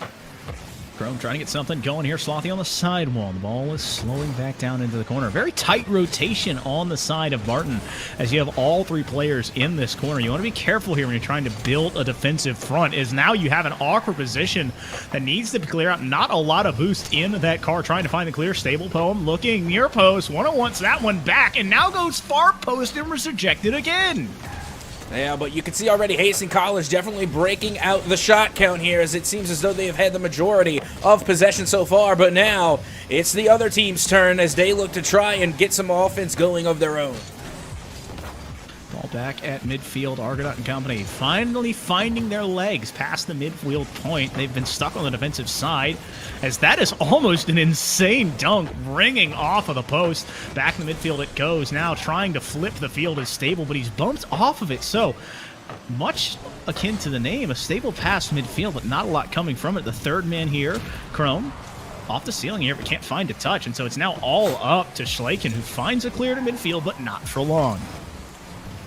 Yeah, and right now we're really seeing both teams struggle yet again to find the back of the net. 2 minutes gone and still two big old goose eggs on the board. And right now Hastings College are definitely bringing the aggression and applying the pressure, but their execution is a little lackluster. Oh, that's a team bump to try and start something. It's not exactly what you want to start. If you're Hastings, you don't want to get too hasty. But the ball back in the corner, and that is another team misplay, but this time coming off of Barton. So both teams tripping over each other out of the starting gates here, but still 0-0. Now the team able to firmly grasp control of this one. And now you can see it's going to be some more pressure coming from the side of Hastings, as it will be Chromosome Crunch trying to get the pass out to mid to Slothy, but no go there. Schlaken will now take a turn, nearly being able to put that one in. But the defense were able to recover very nicely and hold off the danger, at least for the moment. That was a dangerous spot. You had two players in the same spot on the defensive side, and so able to survive for now. But now Poem looking for a big-time clear. He's got nothing but one teammate ahead of him, opting for a backboard play instead. Argonaut doesn't have a clear. Sloth getting a demo, but the ball still sneaks past him. No, I'm sorry, he got demoed and the ball snuck past him, so having his cake and eating it too right now on the side of Barton Community College. And again, another perfect opportunity for BCC to find the back of the net. And there you have it. Yuki will find the first goal of game number one in the favor of BCC. It was calculated. They knew exactly what was going to happen. They were going to have a missed clear off the ceiling, and Yuki just waits for it in the wing and says, thank you very much, kindly slotting that one in. And with 102 seconds left, it's 1-0. Yeah, and you see Hastings College, they have had, Hastings Crimson, they've had a good bit of their opportunities as well, but unfortunately, they're shooting on all sides of the net besides into the back of it. We've seen crossbar, sidebar, backboard, and everywhere else, but they have yet to find the back of the net. They have got to start putting shots more on target if they're going to want to try and equalize against BCC. Well, still so much time here at Soka, you really can't bet too many things on any one singular chicken. It's now a backboard play as it opens the door, but not a lot cooking still. Poem, slow play here. I like the respect of understanding he was that third man. Had to make sure he was tall at midfield. Yuki wanting to just milk this clock as much as he can, as that's an awkward cut here. And now Barton looking for a 1v1 on that defensive side. Another shot following through. This one high, looking for the pass back down, but not a lot finding its way. Well, here we go. Once again, Chromosome Crunch trying to get the job done as Hastings Crimson still not being able to find the back of the net. And now it seems as though BCC are simply trying to run out the clock. They are constantly playing defense as another shot goes on. And yet, Argonaut from BCC is able to get yet another save. Pass forward, looking for it.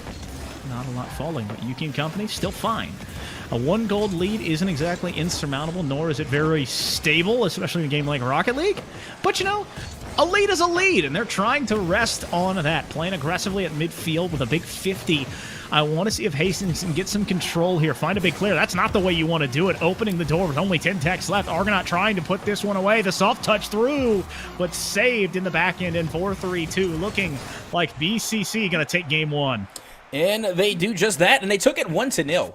I mean, that's a little bit surprising considering the other few matches that we have already had so far tonight. It's been a lot of high-scoring games there in game number one, but this time, it's literally only one goal on the board, but sometimes one goal is all you need. You just need one at Soka, and that is clearly what they said. We just need one goal, one chance, one game, and now they sit at 1-0 on the series. So having a lead, feeling confident about it, and again, one isn't insurmountable. It's not a rock that you can't pounce over. It's not an impassable mountain, but it's the beginning of something, and you have to wonder, is it Barton trying to build and possibly put themselves in a position to 3-0, or is Hastings keeping it close, not able to capitalize on the offensive sides, building now, trying to turn their offense back on and get it to, it's more like an old engine trying to start up in a cold morning. They couldn't get it to turn over. They had it clicking a couple times, but just couldn't get it all the way. Yeah, honestly, I don't expect this one to be a sweep at all. I wouldn't be surprised if this one goes all the way to Game 5, because I honestly think I could see Hastings Crimson make somewhat of a comeback just because they've had so many opportunities there in game number 1. They were just off the mark. If they literally capitalized on every single opportunity that they were given by the opposition, they definitely would have taken that game. So I know they're kicking themselves right now for looking at so many scoring opportunities and letting them go down and by the wayside. But without further ado, let's get game number 2 underway. 5 minutes on the clock. Foof, take it away. Well, an opportunity arising here for both squads. Barton trying to make it a 2-0 series. Hastings trying to wrestle the reins back and look for some semblance of control here. Either team had chances to lead, and at one point it was really just all Barton getting that singular goal. The big play, a demo. Something we didn't see a lot of in game number 1. You're wondering maybe this will start the tempo of some aggressive physical plays. Oh, and you know, I'm all here for that. That is my favorite, but nothing doing much just yet for Hastings, as now the long ball coming from BCC does manage to find the back of the net, even though it was oh so close for Slothy, nearly being able to get that save, but not close enough. It will be the first goal of the game, going once again to BCC. You talk about it, that Batmobile so flat, just a bit too much of a pancake to dig out and get the save. Barton in a familiar spot, 1-0 again, but this time only 40 seconds in and winning the kickoff for a moment. Yeah, but now you can see Argonaut going up high like an astronaut trying to find the back of the net here, leaving that one for Schlaken. And they're not able to get that one to go. Once again, they're just off target, down and by the wayside as this one goes back to the midfield. And now the attack coming from Hastings will be stalled out by Argonaut and Schlaken, who puts this one up high, a touchdown. But the only problem for Stable is that they had no one to pass to. Well, no one to pass to. You might have to do it on your own, Ahsoka, but unfortunately, Rocket League is a team game, unless you play ones, and you can't blame a teammate for any mistakes. I will always find someone to blame in ones. maybe like the internet provider, or perhaps the neighbor down the hall. That was. We're blaming Psionics. It was lag. Hashtag Psionics' fault, but. Right now, I really want to see both of these teams work more as units. We're seeing 1 and 2 players work together, but never that third willing to fully commit or being in a favorable spot to follow it up. Like right now, you have Hastings so far apart with poor Slothy up the field.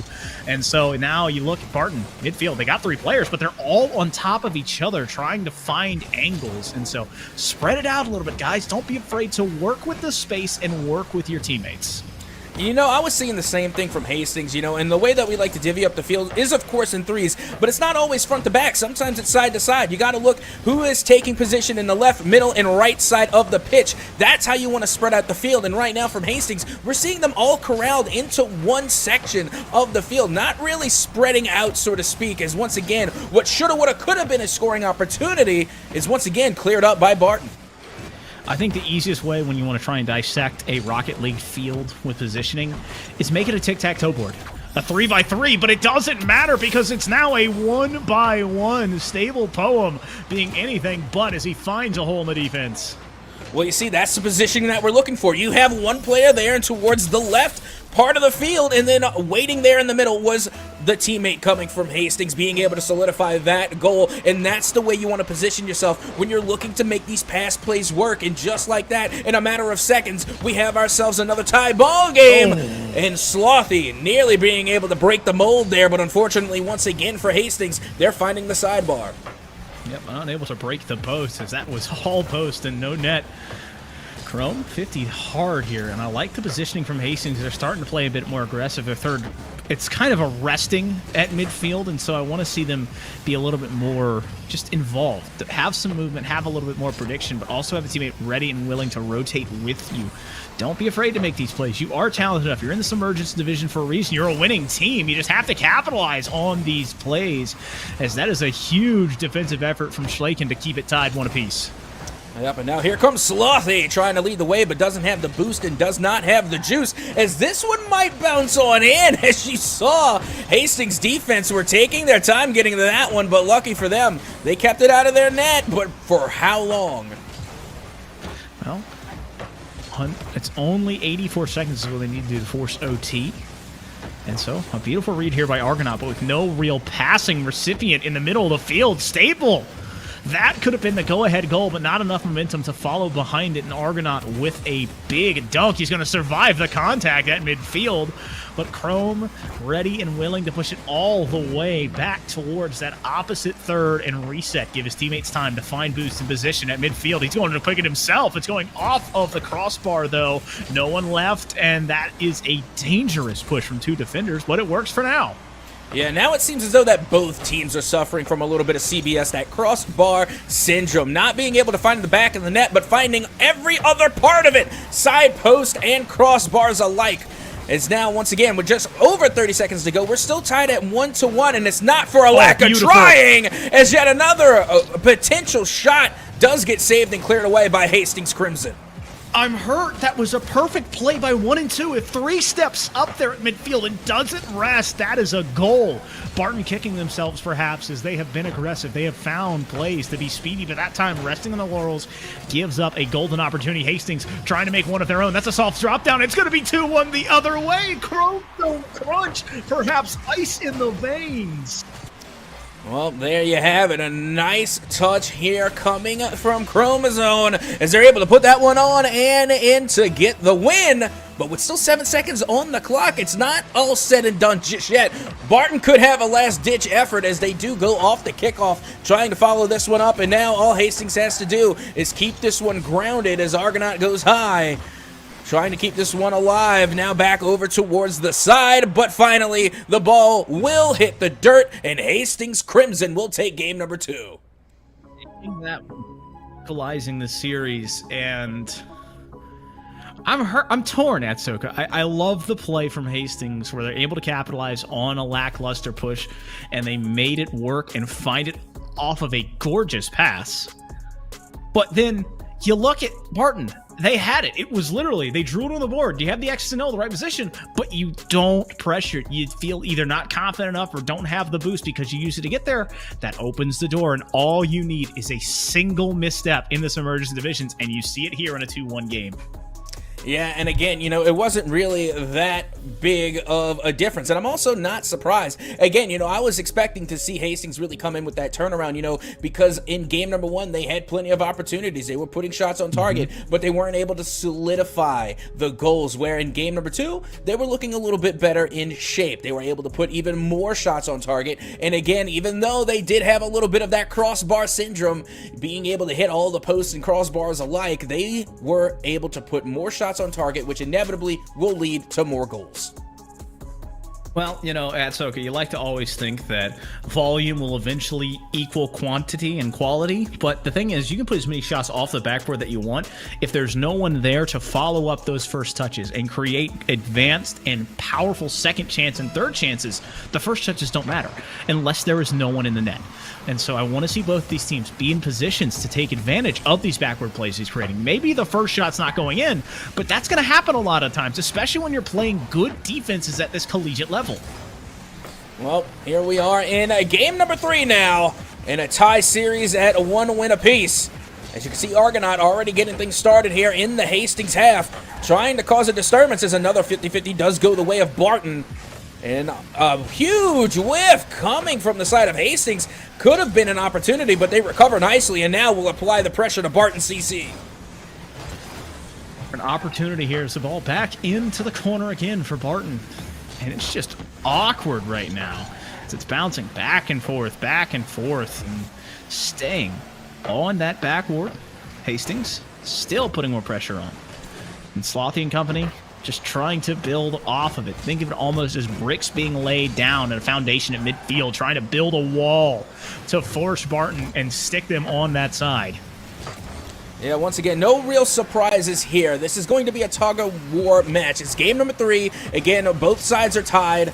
So again, I'm expecting a lot of the back and forth, the give and go, and a lot more hesitation, and maybe a lot more caution. They know what's at stake here, and they already have a good feel for their opponent, so they're not going to go overzealous, and they're not going to make any mistakes. They're not going to give anything away for free, so don't be surprised if the pace of the game begins to slow down here in Game 3.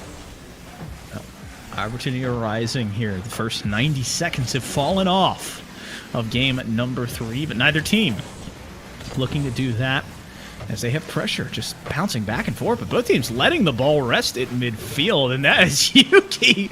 Unfortunately, Yuki drafting is not a mechanic in Rocket League, though. Oh my god, could you imagine? Well, if you miss one demo, you can always make up for it with another, and unfortunately for Yuki, it was not on their side. Hastings being able to get that demo in the midfield is now, you can see Slothy trying to pass out towards the mid, as Schlaken does get a pass of their own over to Yuki, but luckily for them, Chrome Zone was able to clear that one up, and now Argonaut once again patrolling that midfield line.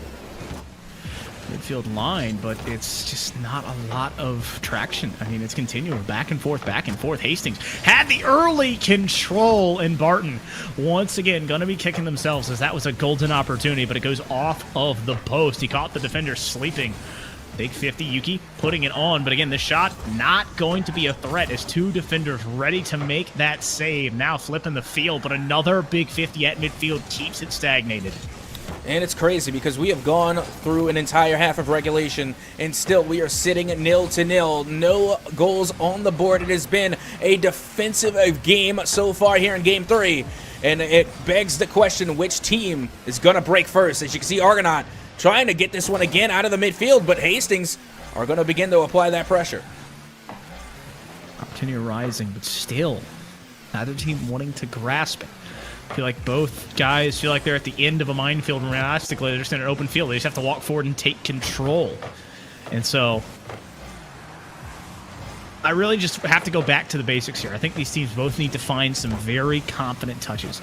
Stop looking for these deep, long clears, because what you're doing is you're trading possession and in turn trading the valuable resource that is time and boost. And so with you going back and forth and not having consistent control, it's just opening the door for your opponent to take advantage. Well, that it is, and with 1:15 left to go, we are still looking for the first goal, and I think we just found it. Yuki putting that one on and in to get the first goal of game number 3 for Barton CC. That right there is what I was talking about. You stay long enough with both of these teams trading possession. One small mistake is all you need to see. You have Barton have 2 players up. That door opens and Hastings not in the perfect position to make a save. And something so minuscule like a small overstep in a rotation might not mean a lot many times, but when it's in a game that's so precarious, tied before that point, it's all you need. And we saw it in the previous game, but Barton CC now taking full advantage of it, trying to make it 2-1 their way. Hastings now on a bit of a time crunch. Only 50 seconds to find an equalizer. Well, let's see if they can get it done. Argonaut, though, not trying to waste any time. They're going to try and get that 2-goal cushion, but they will be denied by Hastings as now they look to try and equalize. Out of the corner they go. Here comes Chrome Zone. Not being able to get much done there, but the midfield presence coming from a stable might be able to push this offense to the promised land and maybe, just maybe, tie this game up with only 20 seconds left on the clock. That's off the backboard. That's an open chance, but again, Hastings unable to find it. Yuki trying to find a touch off midfield, and still the ball resting on his blue side, and that's going to go back into the corner. Not exactly what Sloppy wanted, but a chance. Still, ball midfield cleared by Argonaut, and it's going to find its way back towards this blue goal one, and it's going to bounce up. It did not touch in time, and so it's now 0 seconds permanently on the clock until the ball touches the ground. 2 whiffs, and Barton in a familiar spot, taking a 1-0 win, and now find themselves, oh my goodness, we're going through the transitional phase there at Soka. I feel like we were at flashcards there for a second. But a 2-1 series for 2 1-0 games that they found. Now you see, and then this is a Rocket League theory. This is just something that I have. This is my perspective on Rocket League. But again, Captain do in fact be capping. But I've always said, and will continue to say, if you want to win a game of Rocket League, you only have to score once. And with that being said, we've seen it rain tried and true here twice so far for Barton. Twice. They get the go-ahead goal, and then they just play defense throughout, which honestly is not a strategy you should rely on. That is not something you want to take, as gospel. But by all means, if you have that one goal lead, do not squander it and lock down your opponent. I want to move a piece on the chessboard here and question your only one goal. Because, yes, technically you only need to win by one at Soka. But as long as you stay within one, you give any opponent, it doesn't matter the skill difference. It doesn't matter the speed or positioning difference. The door is always open. A singular goal in Rocket League. It's like a grain of sand. Yes, it can be annoying, and yes, it can be enough to throw you off the edge if you've got it in your shoe in the wrong place. But it doesn't seem insurmountable. And as long as there is that beacon of hope in the night that is only a one-goal deficit, the team has a chance.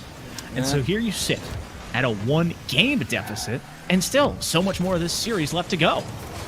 And already a fantastic swish and flick coming from Stable. But once again, the old Hastings conundrum is that they're not putting it on target. Once again, a nice ample opportunity goes down and by the wayside. And now, once again, Barton will try and take control, putting this one back into Hastings' territory. Now a double touch. That was looking pretty cheeky, but the defense from Hastings managed to bat that one out. Yep, that post standing tall. Defensive MVP for certain for both sides, as that got a little bit squirrely in there. Now, I have an important question for you, Atsoka.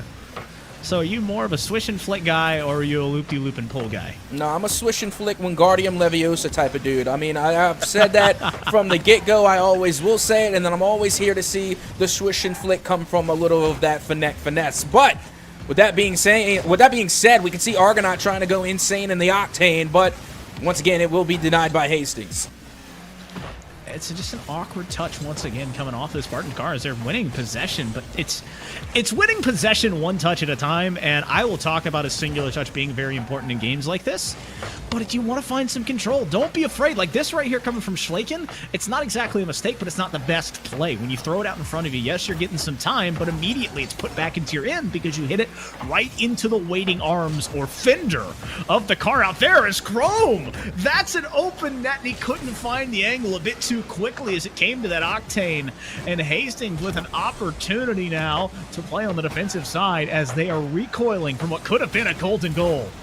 And speaking of golden goals, how about these golden saves coming from Hastings? Time and time again, knocking down the offense of Barton CC. As again, Barton, as we well and know, have only been able to get one goal wins. Okay. But now they have their go-ahead goal in Game 4. And once again, we see Barton in the lead. Just a soft touch there, and Yuki doing the right thing. That is not selfish. That is goal secure, not a goal steal, Twitch chat. 1-0 for Barton CC, and by every game that they've won so far, that was the scoreline. And so we'll see if this is the outlier or the status quo. Now, you see, for me, because I have played competitive at a point in time back in ye olden days of the Season 7... of the Season 7 RLRS. Believe it or not, this was back when I had hair. That's how long ago it was. And I did my run in the RLRS as well, and I can honestly tell you a generalized notion is that goal stealing is not a thing. When you're playing competitive and you have a lot on the line, as long as it goes in, you don't care how.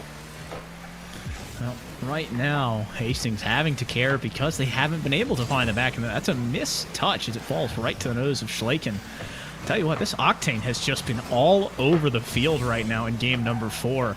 That is a save coming from Hastings, but again, that's all 3 players on the backboard at that one time. That's another double commit here if they're not careful. All 3 running the straight line offense as 2 of them collide in air, just pure discombobulation.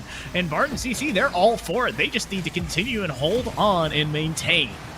Yep, that they do. And getting a nice demo on their way back is a good place to start. But again, you got to spread the field a little bit here. Y'all are getting too trapped inside of that corner.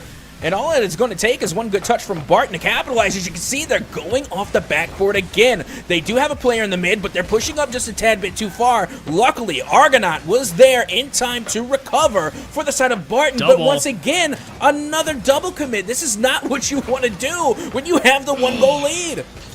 Slothy needs to be a little bit more patient in the air. We saw the double commit. It was a 2v1 for Hastings, but trying to be speedy means he throws the ball away. And so, Barton taking full advantage of it, and Schleichen returning the favor. Goes into the corner here, and it is a pass attempt, finding Chrome somehow. Technically going to be angled towards a goal. Hastings unable to find it. Yuki, a soft touch here, and again, finding a position where you just want to control the pace, control the game, look for shots, as Schleichen pulls one out. Yeah, pulls one out and puts it on. Look at this shot again. That was an absolute beaut right there, and I never say that, but I'll say it for this shot from Schleichen. Oh, God, if that's not a tongue twister shot from Schleichen. But regardless, they were able to hit an absolute screamer into the upper 90 and put that one on and in to get the go-ahead goal. Hastings already trying to make this comeback, but I don't know if it's in the cards. Only 40 seconds left to go. Well, now the big question is, has Barton broken the unceremonious rule of them only winning by 1-0? Up 2 here with 30 seconds left. They are in the catbird seat looking to just close this one out. But still, so much time. It's a very winnable game. Barton just needs to find one more, perhaps put it away. Hastings needing 2 in 20 seconds. They've had 0 over 4 minutes and 40 seconds. And so this mountain just continuing to climb higher and higher, but not the climber. Only 10 seconds left. Yeah, and again, it does not look good for Hastings, as it looks as though they are going to go down in 4. And with that being said, I think I will comfortably call it, without Captain Castus cursing anything, that this game will go to Barton, nearly being able to get a goal to take on the road. Yeah, almost taking that one dish to go, you know, got it boxed up, they'd paid for it, they got the tip on it, and then as soon as they turned around, Captain, it's just, the waitress was walking by and they just threw it on the ground. It was really unfortunate, you know. I gotta say, those wings were gonna look really good, but unfortunately, how dare you, Barton, only finish with a 3-1 of the evening. I gotta say, we've broken the trend of 3-0s, but a 3-1 here getting us to game 4, so you know what that means? We should have game 5 in the next series. At least that's my math. It might be, but we're going to have to wait until then before we can see that next matchup. So don't go anywhere. We will be right back with more Rocket League action for you right here at the NECC.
Ladies and gentlemen, welcome back to NECC Rocket League. I'm still Foo. That handsome human being to my right is still Captain at so to my right, your left.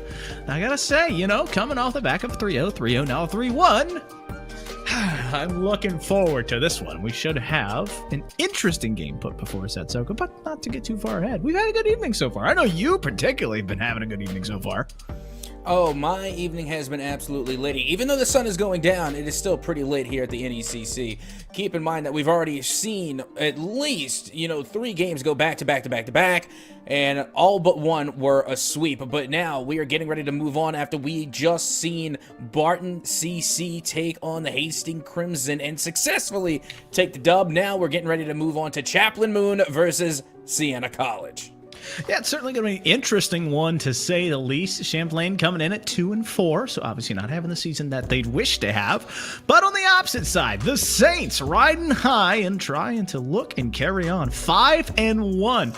Just had their first loss last week to Hood Blazers, and so it's a bounce back week for them, and this is the perfect opponent on paper if you are a team that was previously undefeated. So to come against a team that you should be favored against, I'm wondering, can this Saints squad answer the call and get back to their winning ways, or can Champlain continue to roll on the momentum that has mounted against this Saints team?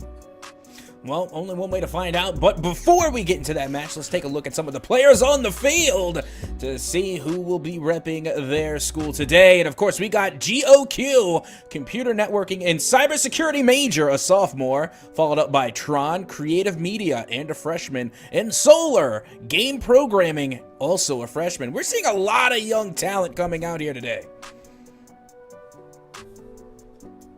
Sophomore. And so, young squad, a lot of time and a lot of space to build, and it shows in their overall performance right now in this Challengers Northeast Division.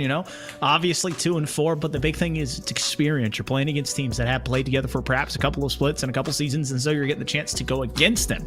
And now, wanting to build here. And I wonder if Go can be this leader as the sophomore, if he can be that front runner and kind of be this head point for this Champlain College as they look to kind of turn a corner perhaps at this more of midfield spot. Well, let's see who their opponents are going to be on the other side of the pitch. We're going to be taking a look at Siena College Saints. As you can see, we do have X6, a marketing and communications major, a junior, Jack, a biology major and a freshman, and then Yacht, number 0324, psychology major and a junior. So a little bit more of a senior kind of lineup that we got going over here, excluding the one freshman, but still, we definitely have quite the squad coming from Siena College. So if you combine them all together and divide by 3, I think you get somewhere in the middle of like a sophomore and a half with his age. So yes, an older team by nature, 2 upperclassmen, but the 2 juniors, again, not seniors, have some more time and a couple more semesters to get this thing all the way wrapped up within. It really shows when they're running 5-1, this team looking like a well-oiled machine. And as we alluded to, just had that first loss last week. It was a 3-1 fall. And so you look at these past 2 weeks for this team, Siena coming off of a 3-2 win where it was tight against Lebanon Valley, then falling 3-1. And I like to imagine when you're an undefeated team at Soka, you're holding either really heavy groceries or something in like that old school rope. And I think we're starting to see that rope burn on their hands. And after you drop 2 seconds into the game, by the way, I want to see if they can regain and grasp the season that they have been having so far. Well, let's see if they can get that job done, as game number 1 is well and underway already. And you can see CCM, Tron, already going up and trying to bring the aggression a little bit early. And I couldn't help but notice that already we're seeing a much faster pace than what we have seen previously. So again, we're seeing 2 very aggressive teams go head-to-head here, Foof. That's what you expect, especially in this Challengers division. They're going to step it up, step forward, and try and make these plays and make their opponents read instead of reacting to what they do. Jack looking for a pass off the backboard, but a bit too close to it. Pushing forward here is SES, but they need to be careful as the Saints in a good position. But when you are leaning so far forward, you can overstep, but it doesn't matter. Defense isn't needed to be played on replays. No, absolutely not. A fantastic play here coming from Jack to be able to put that one on and in and get the go-ahead goal for the Saints. The Saints coming to march in and take an early lead. And as per paper, in the little bit of a drop, it's what you expect from this team coming into this one. But still, a young series and a young game won for this team in the teal to try and find the answer. Champlain talked about it, a young squad. I want to see how they can react, and get to see it on stream, how they interact with adversity. Down one early, but still so much time and space left in this first game, trying to find one there. So it's another demo opening the door past midfield. Tron gonna bang it through and tying it up immediately. And here we go. Now a rebuttal coming from the opposition. And that was a beautiful pass coming from Solar. I mean, you can't describe it any other way. Being able to get the double touch and send an absolute laser to the mid, allowing for their teammate to put that one on and in. As you can see, CCM now find themselves tied up at 1 goal apiece. My question was, I wanted to see Goku be a leader, and being a leader in the sense of perhaps making statistical plays. 2 demos is not a statistical play, but instead opening the door for his teammates to make these big splash plays, and that's what you want to see from possibly a team leader. SCS, though, stepping forward. The Saints have a demo play of their own, but Zix can't find it. And so Jack now all the way back on his own end. A touch over one is Goku. He's got a teammate looking for it, but Solar getting the tire touch instead of the nose, and that's going to be turning into a pass instead of a shot. Yeah, and look at this shot. Speaking of shots, Jack able to find the back of the net for the second time. Freshman here, maybe the rookie of the year, being able to find the back of the net twice so far, and we are still early on in this match, only barely even 2 minutes gone, and already we see 3 goals on the board. That's just an aggressive push from the third, and, you know, when you risk it like that, if you don't find the 50, you give up a goal, and unfortunately paying dearly is CCM, as they might be paying dearly again, but Solar able to dig that one out. The Saints smell a little blood in the water, starting to pounce, already up 1 and trying to be up by 2, but unable to capitalize. And now, once again, the Saints trying to march right back into the back of the net. As a demo coming at the midfield is definitely going to give the side of Chaplain College enough breathing room to try and get out of their own half.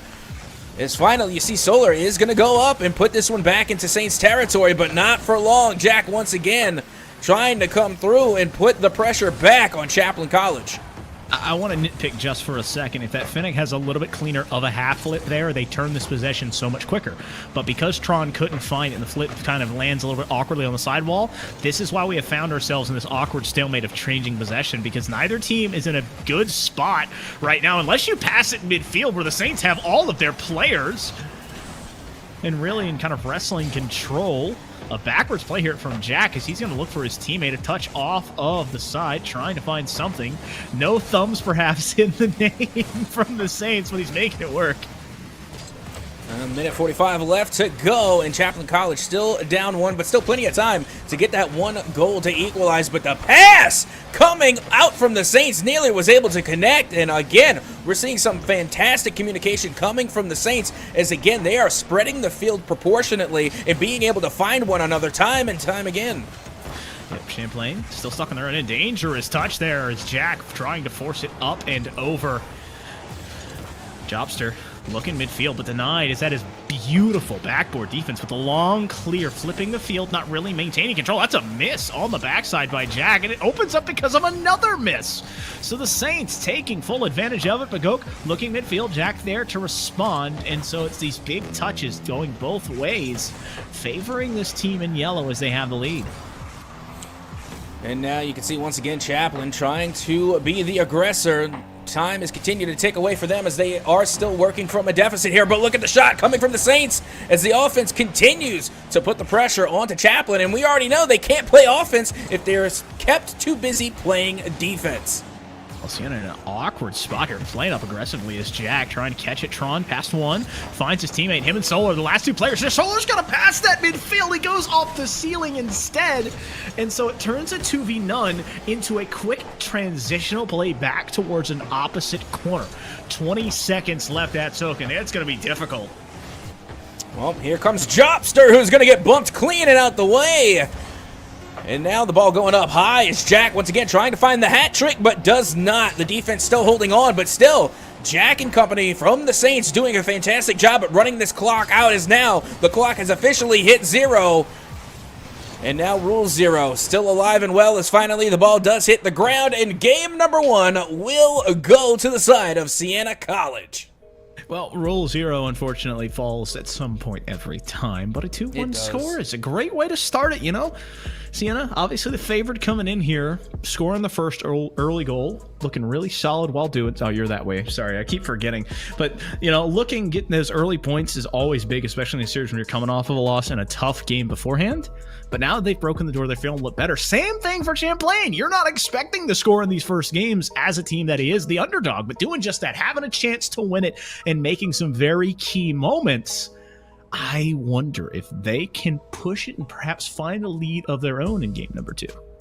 You know, they definitely could, because we saw from game number 1 is that not only were they able to get their own goal on the board, but they did a fantastic job keeping the offense at bay from Siena College. Keep in mind, you know, they did lose, but they only lost by 1. You know, going into this, I'm sure that, you know, a lot of us were thinking it would have been a lot worse than that, but still, being able to keep the side of Siena confined for the majority of that match, it feels bad that they let that one go-ahead goal go, but at the same time, they know now what they're up against. They got a taste. They got their feet wet. Now they can go into game number 2 a little bit more prepared, and we could see an even closer match between these two teams.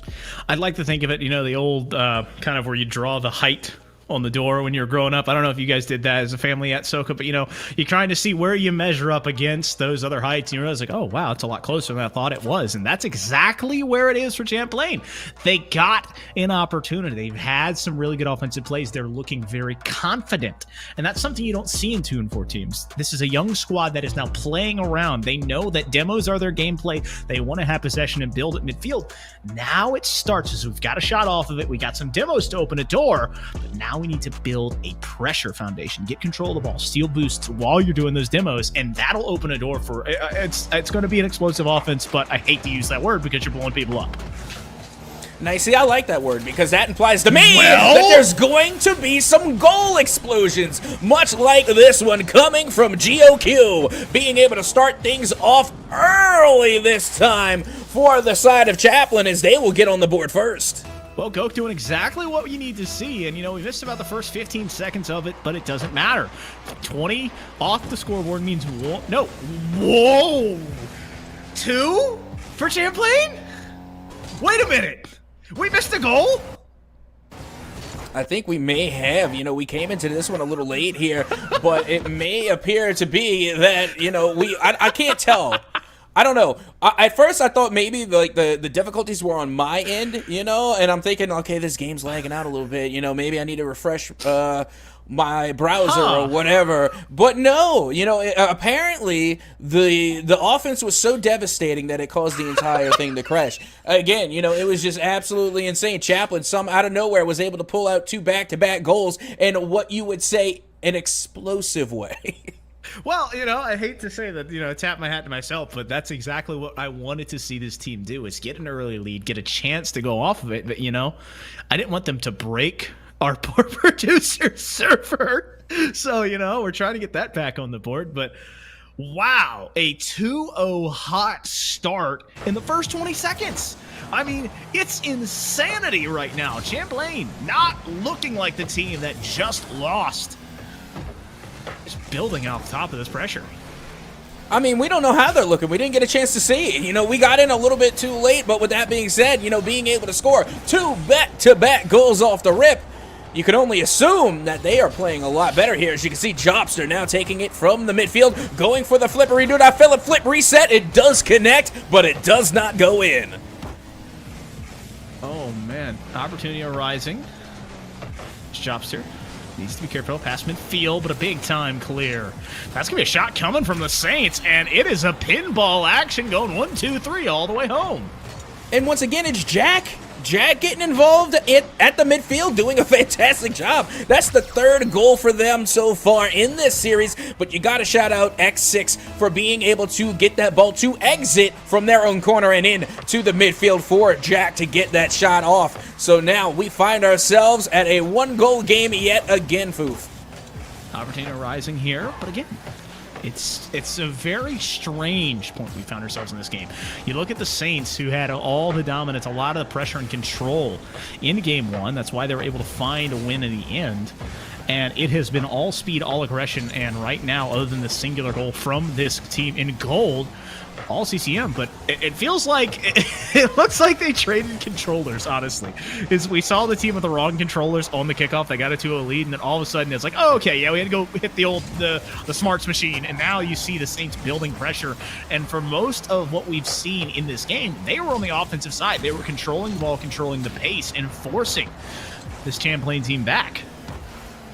Well, let's see now how the Saints are going to recover, trying to operate within a 1-goal deficit. As you can see, Jack, once again, coming off from the back wall. No boost and no juice to work with. The back pass will find its mark, and now NECC putting this one over back into Chaplin territory, as this does go off the back wall, and they're not going to force the issue. And you know what? I agree with this type of play. They're not going to try and give it away, but NECC being able to come at the bottom of the waterfall to make sure this one goes in off the pass from Jack. Big opportunity there to put it through. Jack building here and able to bite into that lead and now tie this game up with 98 seconds left. And honestly, with plays like that, you cannot complain. That was a fantastic run of it. As you can see, once again, NECC going for the flip reset. That's the second one I've seen coming from the side of the Saints, and yet they haven't found the back of the net with it. So it will be another shot going on and in for Jobster. Says that they're washed, but I don't know. They're looking pretty dirty with this shot. That's a beautiful touch there, having the control, the wherewithal to make the play, and just the soft fine off there to put it through. Now a 3-2 scoreline. Just 83 seconds left. Well, here we go. NECC again. Taking it off the back wall, bringing it back towards the midfield, but does get bumped out of their way. But that double commit coming from Chaplin could be costly. As you see, NECC once again going for the pass to Jack, and Jack does not miss those. That's going to be the go-ahead goal for the Saints. I mean, it was 2-0 to start the game, and now it's a 4-0 run the opposite way. I felt like we were looking at a runaway train, but instead, that train got smashed by, it's a meteor shower at this point. Yep, that it is. And that's kind of the double-edged sword about scoring relatively early, is that your opponents still have plenty of time to equalize. So unless you're consistent and are able to keep up that pace for the length of the game, you're giving a lot of time for your opponent to make that comeback, and they have not let up. As you can see, once again, the Saints are once again just going all-out aggressive on the offense. Just controlling it here, 6 over 1 again. Pass midfield, Jack trying to sign off on this one, and does. It is a 5th straight for the Saints, and oh my goodness, they're pouring it on.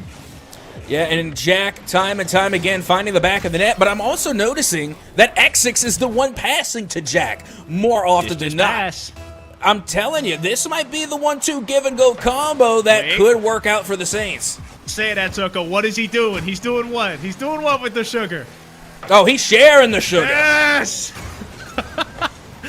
That is something I've missed more than anything else in the world, but a 5-2 score affair right now, and a double demo here as it clears that back goal line, but the ball going backwards here for Champlain, and they need to be careful. A chance, but no real control means no real threat. 5-2, 5 unanswered for this team in gold, and I hate to sound like a broken record, but man, it was a light switch. It immediately turned after the second one was scored from Champlain, and I guess the technical pause that didn't actually happen. They were still playing. But flipping the script, getting back to the status quo, it's going to be a 2-0 start here for the Saints as they try and set up a 3-0 sweep. Yeah, honestly, it's starting to look that way, but with that being said, we still have an entire game left to go. Still plenty of time for Chaplin to try and turn things around, and we could even see maybe the beginnings of a reverse sweep. I don't want to count them out just yet, but the Saints right now are looking pretty strong. Well, it's difficult to put into effective words here, Captain, because obviously the team that is the underdog is falling right where you expected them to be when you look at this matchup on paper. But again, you harken back to the first 20 seconds. They struck him right in the mouth, and immediate recoil coming back from the Siena College team. And that is what's so impressive. Good teams know how to rebound and answer. And so doing just that, they're now sitting at 2-0. But Champlain, guys, You have had opportunities in game 1. You're only down 1. In game 2, you got out to a 2-0 lead. You are doing everything right at times. Not all at the same time, not all at once. That you just have to piece it together and find your perfect game and your perfect moment to try and bite back against this Saints squad. I don't know. I feel like the Saints are just a little bit too hungry, and I think they want this sweep. I think they want to go 3-0, but, you know, to the credit that you were saying, Chaplin definitely do have what it takes to deny the sweep here and now. Game number 3, 5 minutes on the clock, and we are underway. Oh my goodness, the Saints this time winning the kickoff aggression and almost putting it in. Only 10 seconds off the board, and they're still on the offensive side, bouncing back around. And that early game of dominance we saw from Champlain gone, and perhaps a thing of the past. Is this one finding its way to the goal line, dissuaded by Jobster, who was just able to dissuade it with the softest touch of that. Well, you can see yet again, and it is going to be the side of the Saints on the defensive side for now. And finally, Chaplin, looking as though they're putting a little bit of pressure onto the Saints, is now Solar looking for the shot, gets the pass instead, and the shot from Tron is on. That will be the first goal and the lead for Chaplin. Tron with a big-time dub, putting it through, and that is where you want to see. Again, this time not a kickoff goal, not an early... Not a goal that's exceeded by speed or a misplay. This was a build of pressure that finally was relieved, not by a clear, not by a save into a shot, but a goal going in by the offense. Sometimes that's what you need to see. And Tron putting this team on his back 2 in a row. But we've seen this before. Yeah, that we have, and this time it's coming out of the corner, and you know, there's nothing wrong with those. Some of the best plays come out from that corner, and honestly, it's the trickiest part to defend. So again, kudos for Tron for being able to find the right angle to put that one on and in, giving Chaplin a 2-goal cushion over the Saints. But again, a little bit of deja vu here, Foof. Well, you know, just... Only thing that would make me think of, oh no, here we go again, is if we see a quick goal from the Saints. But right now, Champlain, they've built a solid midfield presence, and that was what they were missing.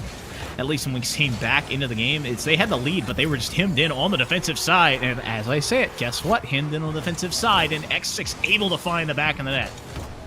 And once again, you see Jack getting involved. Not only are they good at making the shots, but they're good at sharing the sugar. Being able to find X6 there in the middle to line up that pass, and then following it up with a nice shot into the upper 90, cutting the lead of Chaplin in half. So the most important thing that I get from that is the connection isn't only one way at Soka. They share the sugar with each other, and they're able to go with one passing, the other shooting, equal opportunity. And so sometimes that's really hard to find as a team, where you can have somebody who can pass really well and somebody who can shoot really well, but if you can do both, you become a deadly combination, especially in threes as you become front runners.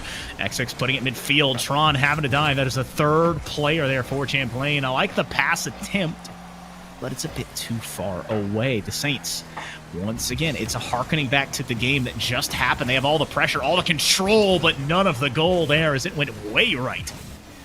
Now, you see, I actually like that play, even though it didn't work out, because the reason it didn't work out is because there was too much heat on the ball, and it was too quick, and so is Jack. Once again, too quick to the ball, too quick to the net, where the defense could not keep up, and now, once again, Foof, it's 2-2. And it's 2 goals unanswered to keep the run going on. With 3:02 left, once again, we see a team start with 2 goals here. Champlain out in front, feeling confident. And then immediately, bending and breaking back-to-back times. And the Saints doing exactly what they did last game. And that one, if this is last game, that goes in. But this one bouncing off the crossbar and keeping us at a deadlocked pace. And you know what? I feel like that right there could be the moment for Champlain. Because if you give up a third straight goal, you just get into your head and you go, oh no, not again. But when that one bounces back out, you feel like, okay, not only is the ball on our side, ball don't lie, as a famous man might want to said, but it sits tied right at the midway point, and it feels a lot better than giving up 4 straight goals and being down 2. And so, once again, a very tightly contested game. Absolutely, and now you can see the Saints looking to get their offense started here, as they've just spent a good amount of time in their own half, and they're continuing to do so, forced to play defense, as that one does go down and by the wayside, back towards the mid. Solar looking for the read! Oh my goodness, Tron! Tron is the one to get the read and put this one right back on and in, and will get the lead for Chaplin College. Tron sees the opportunity, realizes there's no one in net, and just needs to take an insane angle. Having the confidence to do it, the wherewithal to know about it, and then the poise to finish it, that is what you want to see from a team that has been unable to answer. This time it's a counterpunch. They are bleeding, but not down, standing up and having a lead in game number 3, not going bump into the night. Another opportunity, but Goat can't find it. Tron, he's been the flag runner. He's going to go low and slow, and it works. It's a 4-2 game. Yeah, I gotta tell you, we've talked about the connection, the 1-2 give and go between Exis and Jack. Well, what about Tron in a GOQ? Time and time again, GOQ has managed to find Tron in the midfield, lining them up perfectly for these pass plays. And I've said it a million times, and I'll say it a million and one more. It's the pass plays that win the games. And here in game number 3, the pass plays are coming in abundance for Chaplin. Well, they're coming from both sides. You know, I feel like we're looking at a plentiful harvest as the passes have become fruitful. And this is going to be Tron not able to find it, but Goat can do it. And so it is now a 3-0 run, but not for the team that we expected. It's a 5-2 scoreline for Champlain. What was that play? Like, really, being able... That's it what was it was. very... Oh, 100%. Being able to dribble that ball, somehow winning not one, but 2 50-50s, and then getting it back out in front of the net. And, of course, that was GOQ involved in that play. So now it looks like they're getting a very high goal participation so far here in game number 3. All up to Jack, and I like the idea. Not forcing a shot, trying to find some control. We need to back it off here, because that push cleared it all the way out. Solar losing the ball here, but following up from Go. He gets to it just in time, but Jack has nothing but an open net in front of him. He pushes it on, and X6, are you kidding me? Slamming it home and mossing the defender to put it in. Honestly, that was probably the meanest ground pinch I think I've seen in the NECC from Jack in the midfield. But hey, kudos to Exit. You got to make sure that ball goes in. There is no such thing as a goal steal when you're playing in competitive, especially in collegiate. As you can see, Jack now, once again, back on the defense, but only a minute to go to score 2 goals. I'm starting to wonder, is this perhaps a limit test from the Saints? As they now find an answer. Another one, Dunk coming through. Jobster unable to get here. But it's all Champlain. That's another shot coming on, being dug out by Jack. That Octane looking about 2 stories tall in front of the net. There's no one back. They need to turn here. And that is a dangerous touch. Jobster unable to get there. That was what the Saints needed at midfield. A misplay that opened the door, but no real follow-up. Now, all resting on this Dominus. Not a lot falling right now. 30 seconds left. Down 2. Need to find 1. Well, here we go. Let's see. This should be no problem here for Chaplin. They should be able to close this one out. Just literally 15 seconds left to go. Still up 2 goals. All they have to do is really run out the remainder of this clock. And with the final 10 seconds, the Saints struggling to find at least a consolation goal at this point, as with 5 seconds left to go, I think it is safe to say that Chaplin will be taking game number 3, and they answer back against Siena. Well, how you doing, Blue? Is they're able to take game number 3 and escape the sweep. Feeling good right now at Soka. Flipping the script on a 5-3 game instead of being 5-2, but that is how you want to see it done, especially when you are the team that's the underdog. You just had a big loss. You came off of giving 5 straight, and then come into this game, score early, give up the same situation, and you don't fall into the mental trap. You make sure you push through, and now you're standing at a point where you can see the top of the mountain. Yes, that's only 1 win, but oh my goodness, they are certainly looking forward to this next game. Yeah, and they really needed that last win, too. Not only did they get the win, but it was important that they won by more than 1 goal. We already talked about if you want to win a game of Rocket League, you only need to score once. But with that being said, it is important that when you are previously, down and out, you were going 0-2, you need to make a statement when you finally do get that game-winning goal. And that being able to build to yet another goal is only going to bring that much more momentum and morale as you get ready to head into your next game. Speaking of, we are getting ready to head into game number 4 to decide whether or not the Saints will end it here and now, or will Chaplin send us to a game 5? Now, Captain, I want to ask you a small question. Do you remember what I hearkened to, what I said my math would lead to in the last series? We had 2 3-0s. We had a game that goes to 4. I was gleefully and woefully predicting perhaps a 5-game stretch from this squads. And now we set a precipice that could very much happen. Champlain with the momentum on their side, just looking to try and find a second game in this series. Yep, that we are. And you can see this one is definitely well and underway here, but it's going to be, again, another demolition coming out into the side of that Chaplain territory is once again the rebuttal from Chaplain, nearly being able to formulate some type of offense, but luckily for the Saints, they were able to recover and transition to defense very quickly. Opportunity arising. Ball rolling down the sidewall here. No bounce. Tron had an insane game. Wondering if he's got any more left in the tank. Unable to get that near post. I like the double commit, and I love the confidence to try and force that play early in the first minute. You know, just even if you don't find your mark there, you're showing the defense that you were that striker last game. You have that pressure and presence to put it in. That's a beautiful pass midfield. Snuffed out by a diving Solar. Goke in an awkward spot, being credited with that epic save to keep it 0-0. Yep, and we are still all fair and all square. Ooh. But once again, nearly being able to find the back of the net. Chaplain are lucky that one did not go in. As you can see now, they're trying to transition from defense to offense as this one does go up high. The touch coming from the Saints back towards the mid is met again by Chaplain, but not before they get demoed, and now the fireworks are popping off. The up and over. NECC finds the first goal of game number 4 for the Saints. That's a team bump into a backwards bicycle hit into a demo pass. That's not supposed to work. But somehow it does, and the Saints almost stooge their way to a goal, and they're up by 1. Hey, we take those. We do. I'm just in shock. I was waiting for the stock sound effect of someone falling and slipping on a banana peel when he hit it backwards. That would have been a sight to see, but as you can see, it is Chaplain looking for another sight to see, and that's the back of the net, but yet they have not managed to find it here in game number 4, as once again the Saints are controlling with a 1-goal lead, but still haven't reached halftime yet. Still plenty of time for Chaplain, as an absolute rocket coming from the Saints is saved and nearly cleared away from Chaplain, but hold the phone. Jobster with no thumbs is able to get this insane read, giving the Saints a 2-goal cushion. Just a beautiful touch, and that is such a heroic effort from Tron.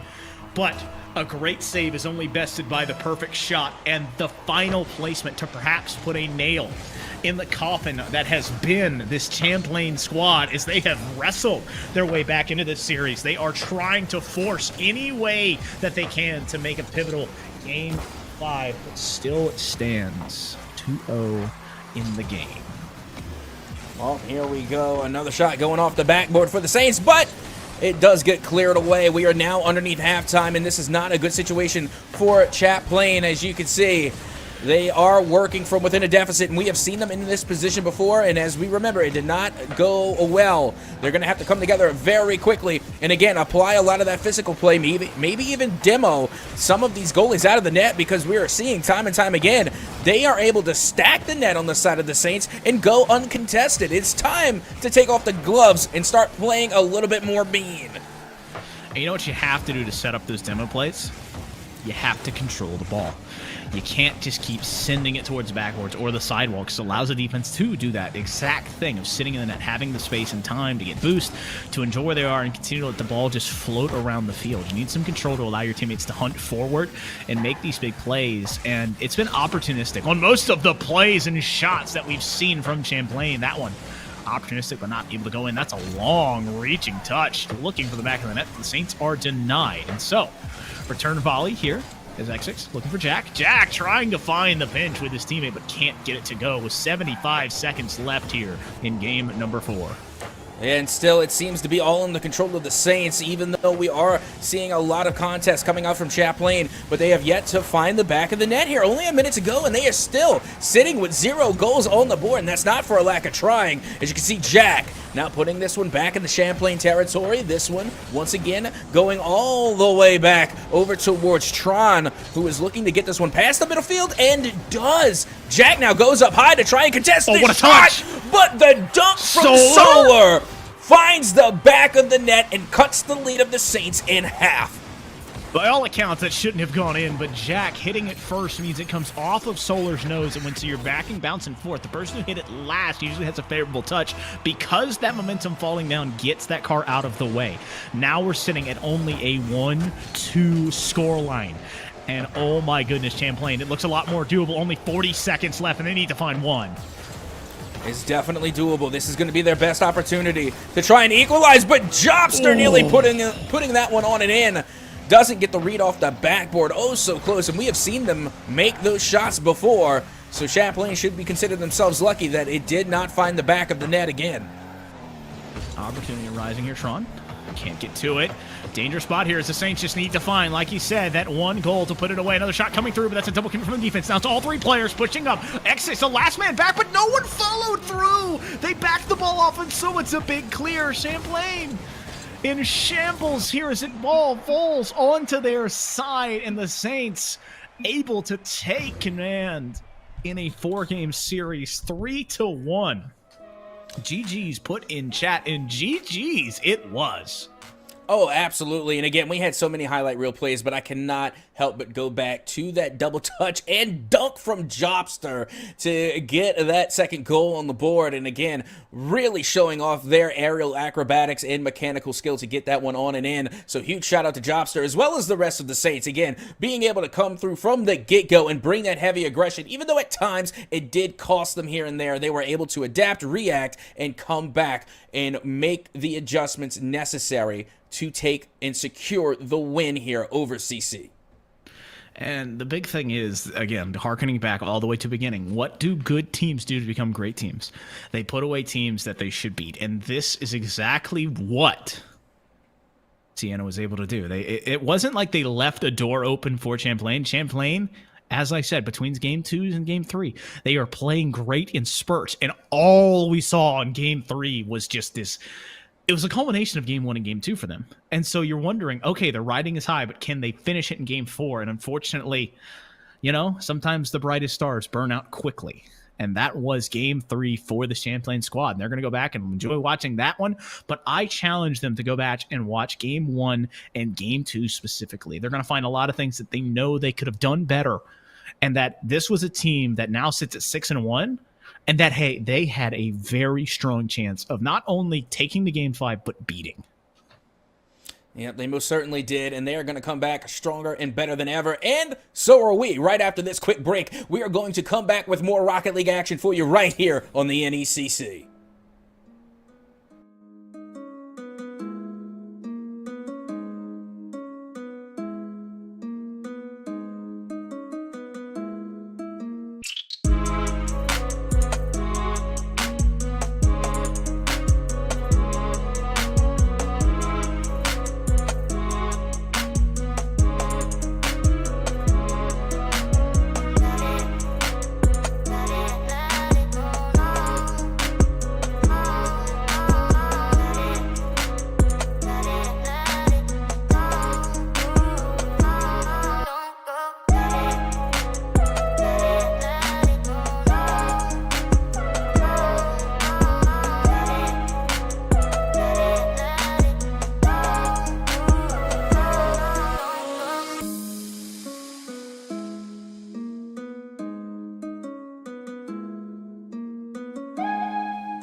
Well, hello and welcome back to Rocket League here on the NECC. Once again, I am your host, Captain Atsoka, joined on the desk by none other than Foof. And Foof, hey, it's me. I think you got something in the works. Why don't you tell us what we got going on as we get ready to head into our next matchup?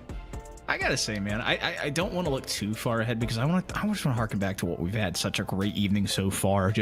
We haven't had the nice meat and potatoes of a series yet, a couple of them teasing to go the distance, but I feel like this one has a very solid chance to. We've got Columbia College going up against Northern Arizona, University coming up. Both of these teams sitting at 4-1, technically 4-1 for NAU because we haven't seen the reporting of UBC Navy, so that one's still in the air. Could be 5-1 or 4-2.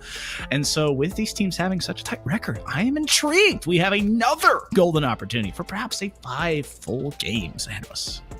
You know, it's definitely seeming that way, but it seems as though we may have a split decision on the desk here. It seems to me like you may be leaning towards NAU Gold, where I might have to lean towards Columbia College. I mean, we never made our stakes on predictions, but let's say if you had to make a prediction, which team are you going with?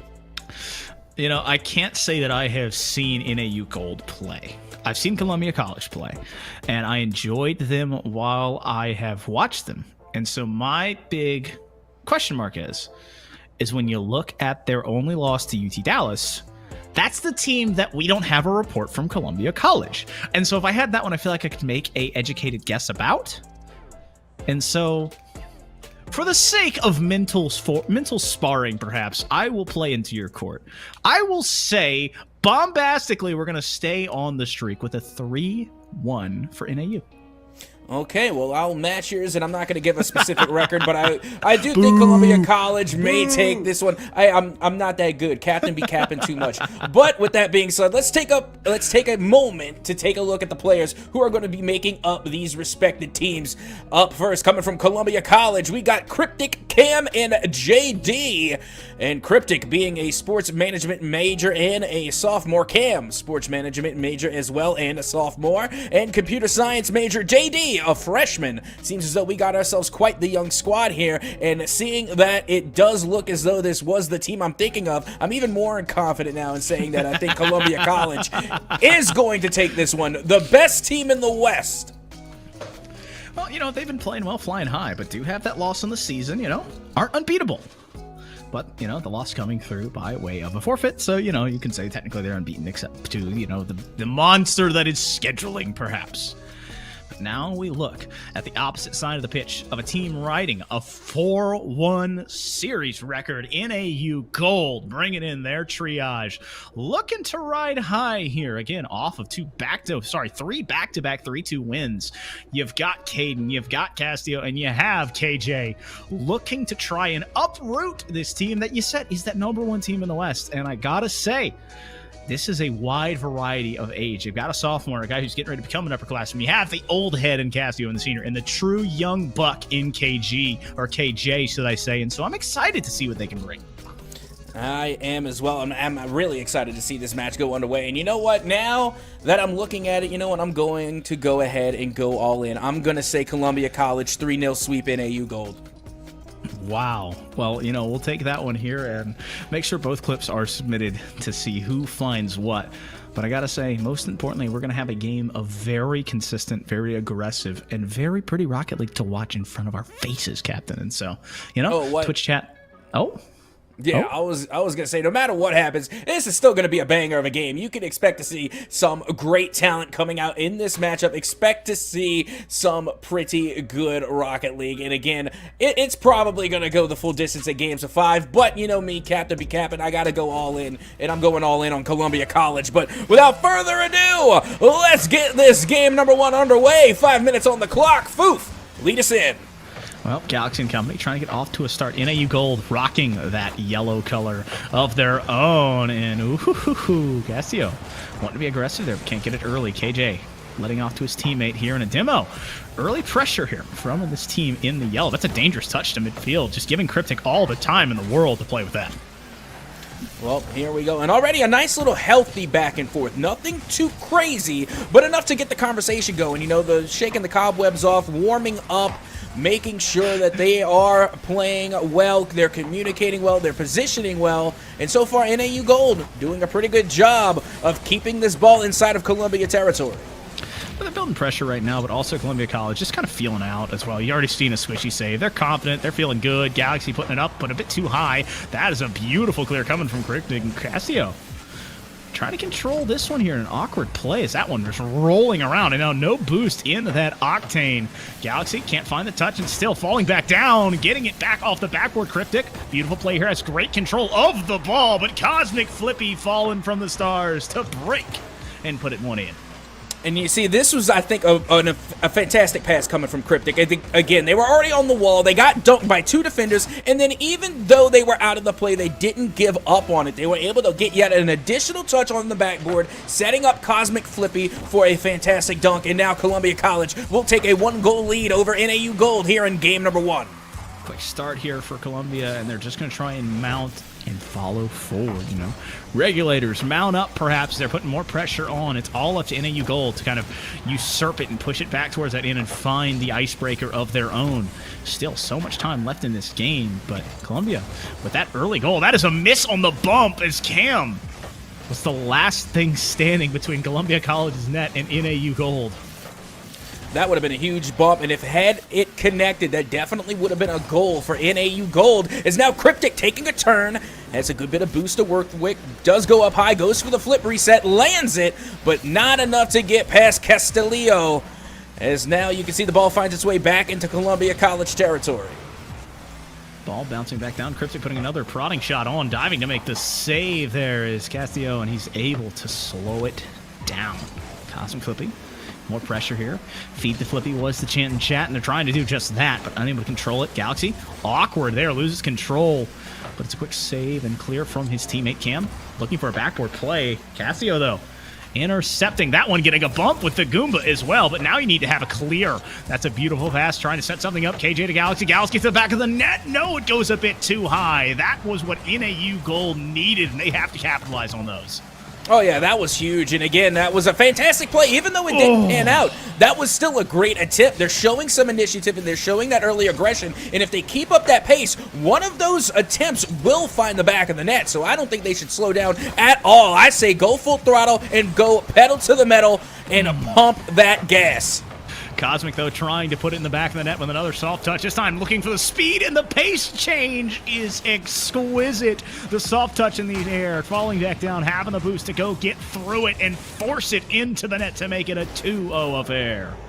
Again, they're so good at operating with such a short allotted amount of space. Again, they're pushing to the very brink of that goal line, and still Cam was able to send the pass out towards the mid, and Cosmic Flippy there to get the dunk. It feels bad for NAU because they could not push back any further. They were within the confines of their own goal. So again, it was just that unrelenting pressure from Columbia College that forced that one to go in. Opportunity here arising as Columbia built a bit of a lead, feeling confident. NAU Gold, they've had to have some really pretty opportunities, just haven't been able to capitalize on it. And Cryptic, confident, in control, looking for more here as he pushed it under. Still on top of it here, looking for a backcourt play, but Galaxy able to shut it down. Now, midfield play, looking for a late flick, but Cosmic calls it the entire way and flips the field, credited, I believe, with another shot having to be saved. Yeah, but back to the midfield we go, and a nice flick coming from Castillo. But not enough to get that one onto the net. It was a good flick to get over the defender, but they couldn't find the back of the net with it. And now KJ does send this one out towards the mid, but no one there to receive. It's basically like sending a phone call and getting sent straight to voicemail. It is such a misfortune to see a good pass go unanswered.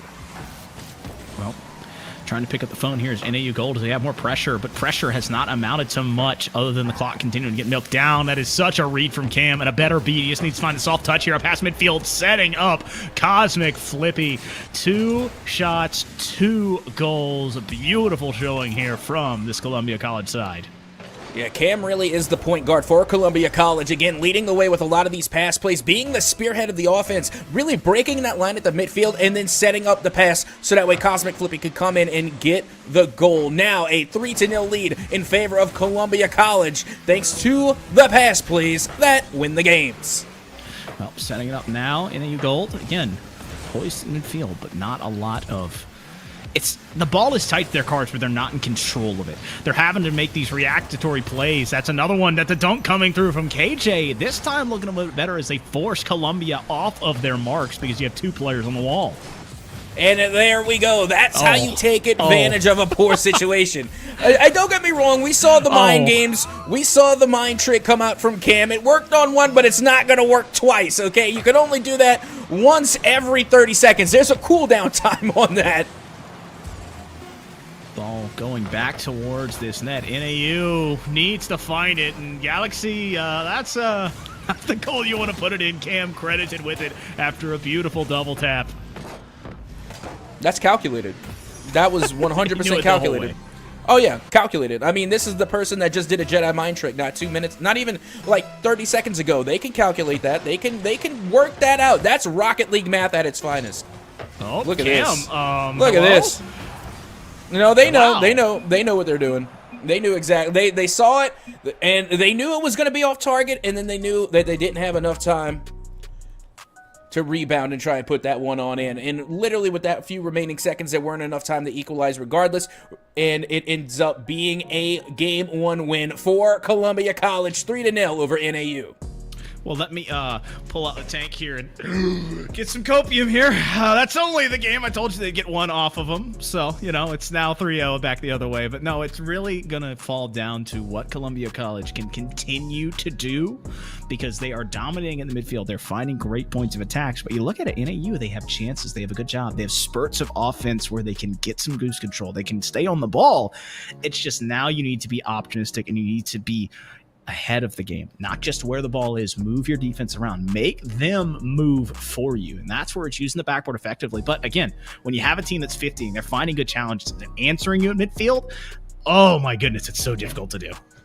Yeah, they need to keep up with the speed and the pace that Columbia College is bringing. They're constantly going off of the backboard, and they're finding a lot of these line drive passes into the middle, and they're not operating from the midfield like we saw with a lot of our other teams. They're going into the faces of the opposition, and they're pulling off pass plays right in front of the net, and that is when they're their most dangerous. So you have to be able to operate in that same fashion. You need to be able to break out of your own half and give them a taste of their own medicine and start getting in their faces. Start making pass plays in front of their net, and maybe you will see a change of pace in the game, as now we are heading into game number 2.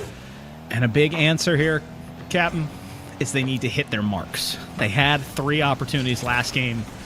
One of them finds its way in, 2 finding it the back post or a defender, and that's exactly what you want to see if you're an NAU fan. Passing plays, and instead of hitting a post or defender, finding the back of the net. Exactly. That was the perfect pass, and this is what we were literally just talking about. You want to be able to get those dump passes right in front of the net, so that way you don't have to strain yourself to put your shot on target. It's literally right there, and they were able to get that attack perfectly executed in a matter of seconds. 1 goal lead now for NAU. A trade of demos, though, and it could be opportunistic here from Columbia, but no third man means no goal. Pass past midfield. Galaxy trying to chase up to this one. Technically credited with a shot there was KJ, and this is another one going towards net until Crispin. Cryptic. Excuse me, not Crispin. That'd be an awesome name, though. Cryptic. Quick to shut it down. Dangerous play here as Cam was trying to control. That's a dunk attempt coming through, but he can't get it to fall. This is Cryptic, though, winning the ball all the way back down the pitch. Looking for a pass midfield. He's going to sneak it past the Finnick, but he sneaks it past his own teammate. Oh.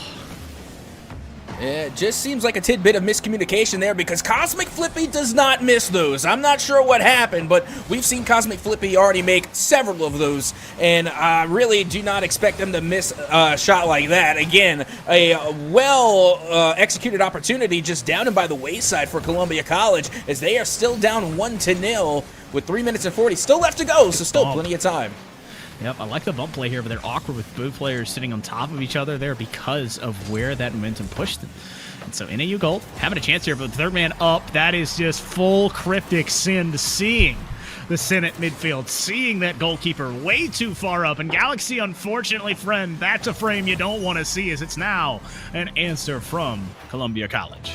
Yeah, I'm not even sure if you're at the midfield, if you're even a goalkeeper anymore at that point. You're pushed way too far up. At that point, you're a midline protector at best. As again, that was an open net for Columbia College, as nearly NAU were able to answer back at the midfield line, but they get shut down again by the defense coming from Columbia College, and somehow, some way, Columbia now take possession.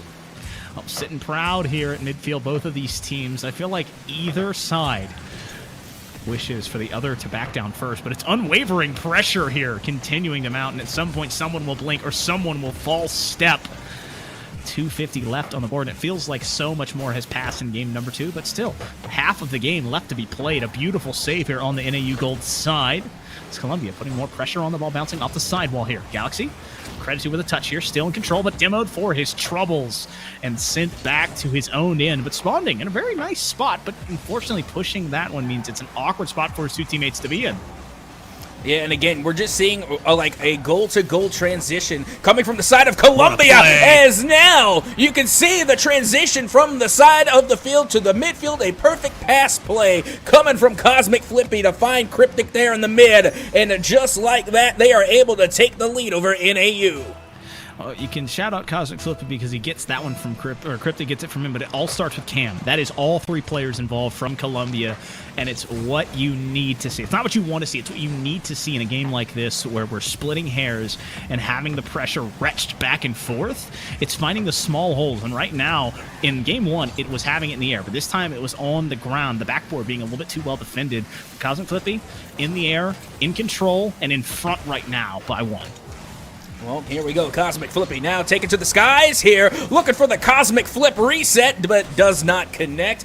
Now at the 2-minute mark here, and NAU Gold still operating at a 1-goal deficit, looking to rectify that, but the defense from Columbia College will hold strong, and Cam already putting this one back into NAU territory, going off the double touch, but can't find the net. Trying to race down there and ends up winning the race, but not winning the touch. Going back the other way is KJ, but again, so much time here. He almost caught the defender slipping, but a bit too far on the shot that's past midfield, and that one is cleared perfectly by Cryptic. But again, these long arcing touches from both sides. There's trades of possession, so someone can hold on to it. That's going to be a near post play, but denied immediately. Galaxy caught looking where he wanted to shoot it, so it's dissuaded by Columbia once again. And once again, the Columbia College defense is nothing short of impressive. They don't wait. They do not wait for the ball to reach the net and they try and make a save. They go up before the shot is even taken, and they contest every single shot coming from NAU Gold, and then they're able to take that and turn their defense into offense, into those fast break plays. And now, once again, you can see they are contending at the midfield. That demo does open things up as a follow-up shot from KJ. Will go on, will go in, and tie us back up at 2 goals each. So we see Columbia College work with the triple man passing play. This is 2 players passing, but having the third commit for a demo and a bump in net, tying it up 2 apiece at Soka. And now we sit under a minute left to be played. And NAU Gold, they have not backed down. They have stepped up to the challenge that is Columbia College. Yep, that they have. And now we got 3 players up for Columbia, as that one does go off the mark. And now the rebuttal coming from the side of KJ. Back over towards the side. Here comes Cosmic Flippy trying to clear this one out as another 50 will send this one back towards the danger of Columbia, and they have to be oh so speedy to try and get this one out, and finally they got some breathing room. 20 seconds left before we might be teasing at a Game 2 overtime. Columbia College, though, poised in such a perfect shot. That one, not enough angular momentum. Had the angle, had the idea, had the touch, but not enough power to push it into the net. Towards it, though, not into it. NAU Gold possibly with the last offensive opportunity as the clock continues to move. Galaxy and his teammate are on the same side. It's so dangerous here if you're NAU Gold. Now Cam with control, with a lot of boost and patience to put it back, but it's pushed to the ground. Game 2 OT cooked up for us here.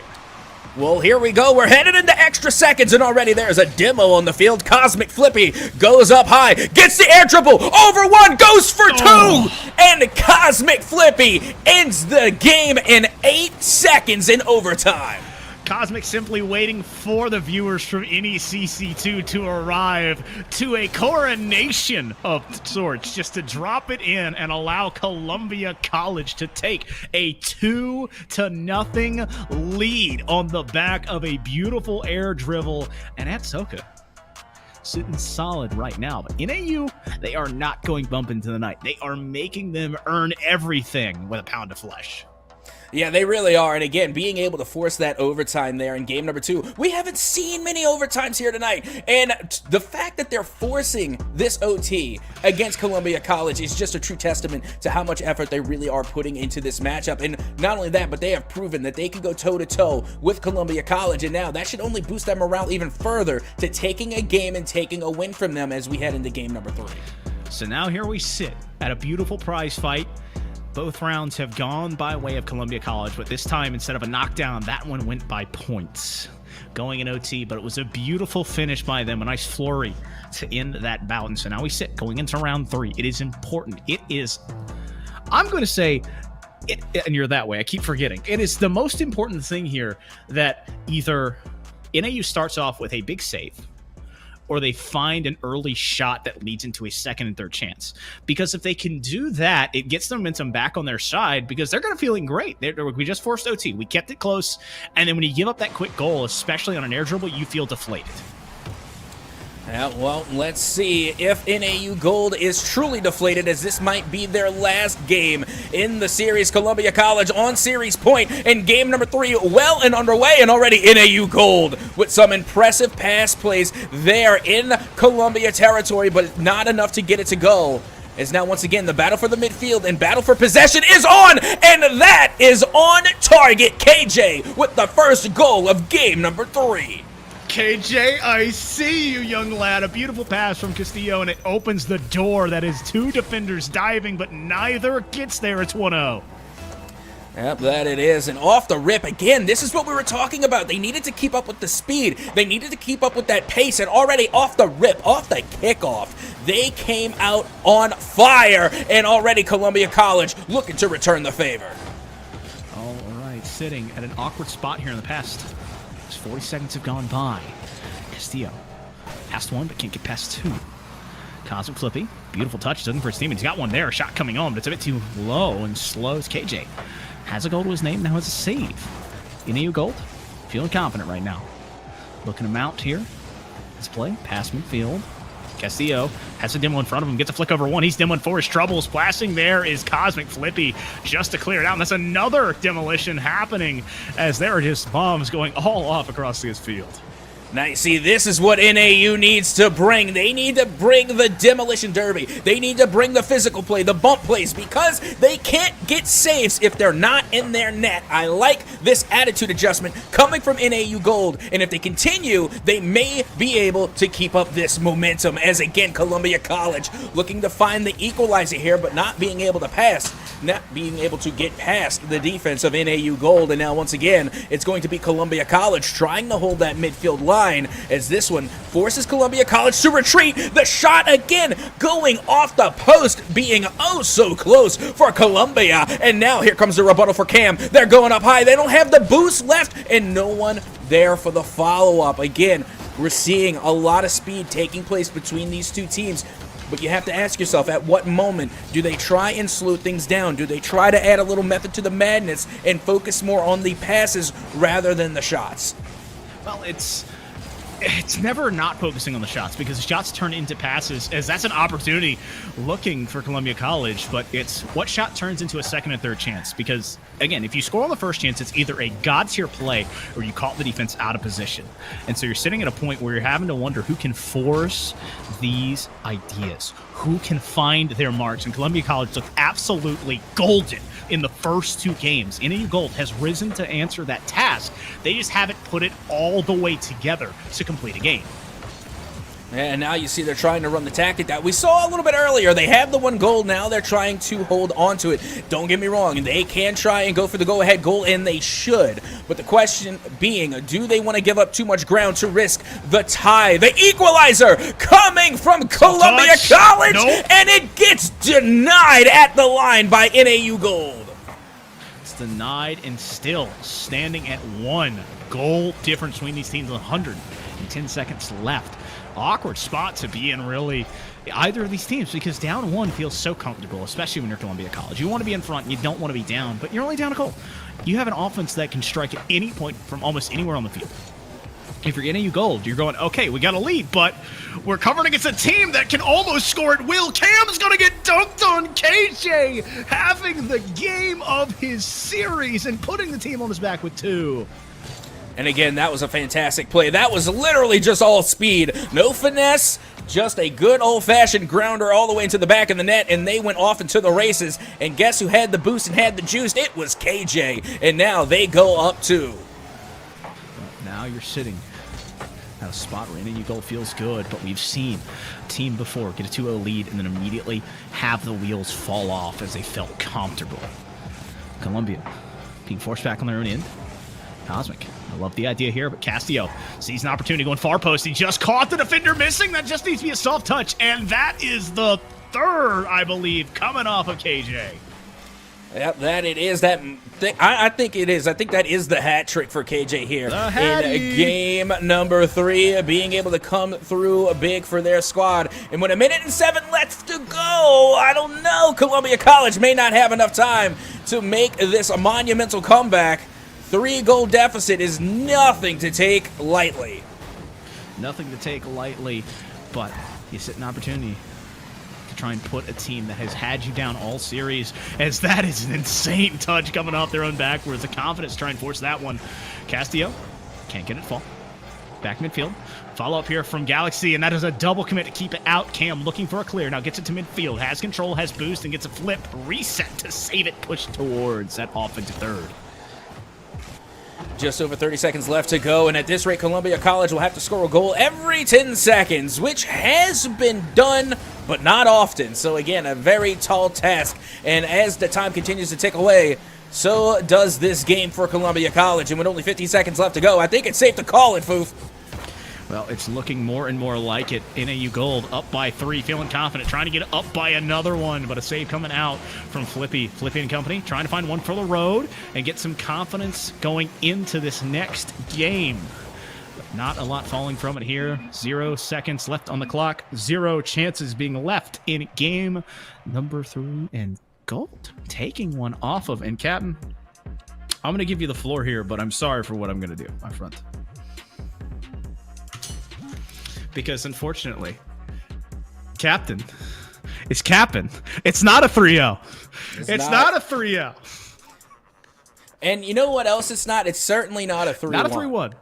Not a 3-1 coming from the side of NAU. So, Captain, again, was capping on the 3-0 sweep, but we still got some more Rocket League to play as we get ready to head into game number 4. Still series point for Columbia College, and still an opportunity for NAU to send us to a game 5. We've been teased a game 5 all night, and I feel like, and also, I missed the joke. But Captain, you're capping as we have a cap being handed out to KJ. Get the hat trick. But I'll get that out of my systems now. But riding off the back of when you have 3 goals, I want to harken back to watching Tron when he went off, had a 3-goal game, right? We're going, okay, this is the turning point where we feel like this team can step up and answer. But now you have to worry. And this is the law of statistics. They're going to even out eventually. I call it evil out because it sucks if you have a hot game. When you have a hot game, you're going to have a cold game eventually. And so you're having to wonder, can he keep up this insane pace to carry NAU Gold into a Game 5 situation, or are we going to see the teammates answer the call that we've seen KJ put forward? Columbia College, they've been awoken. They just were fallen there in game number 3, and they're going to be trying to put it back and make it a 3-1 series. Well, let's see who will be able to get the job done here in game number 4. But leave it to Cam Bam, thank you, ma'am, starting things off with a 1-goal lead for Columbia College. KJ, unfortunately, losing that dunk hard as it hits off the sidewall and just sets it up into the midfield mix. And that's exactly what Cam and Columbia College wanted. And unfortunately, NAU Gold calling for aid, but the only thing they see is Cam raining from the heavens to make it a 1-score affair before the 30-second mark. And that almost is finding a second. Galaxy able to clear it out. Yeah, Columbia College wasting absolutely no time here in game number 4. They are going for the jugular of NAU Gold as once again they put the ball in front of the net, but again, not much doing there. A great recovery coming from NAU to get that one out and back into the Columbia College half. Now, once again, Columbia College with the recovery able to get this one back. Castillo looking for midfield. There's nothing but blue cars waiting. That's a demo to open the door. Need to find a clear. I like to pass back. Looking to find midfield. 1 to 2 to 3. That's going to go to the post and off. Oh my goodness. It was a picture perfect painting, and then they threw the easel at it. Yep, definitely another missed opportunity coming from NAU Gold. And now, once again, you can see the defense coming from Columbia College literally just taking away and turning their defense into offense so quickly. The pass from Cosmic Flippy is able to find Cryptic, and Cryptic finds the back of the net, now getting that 2-goal insurance in favor of Columbia College. If you misstep at all, Columbia College takes advantage. There is not a tying score, and they're able to turn around because this overstepping NAU Gold squad can't capitalize with all 3 players. Columbia College, quick transition, puts it in, now up 2 goals, 90 seconds off the clock.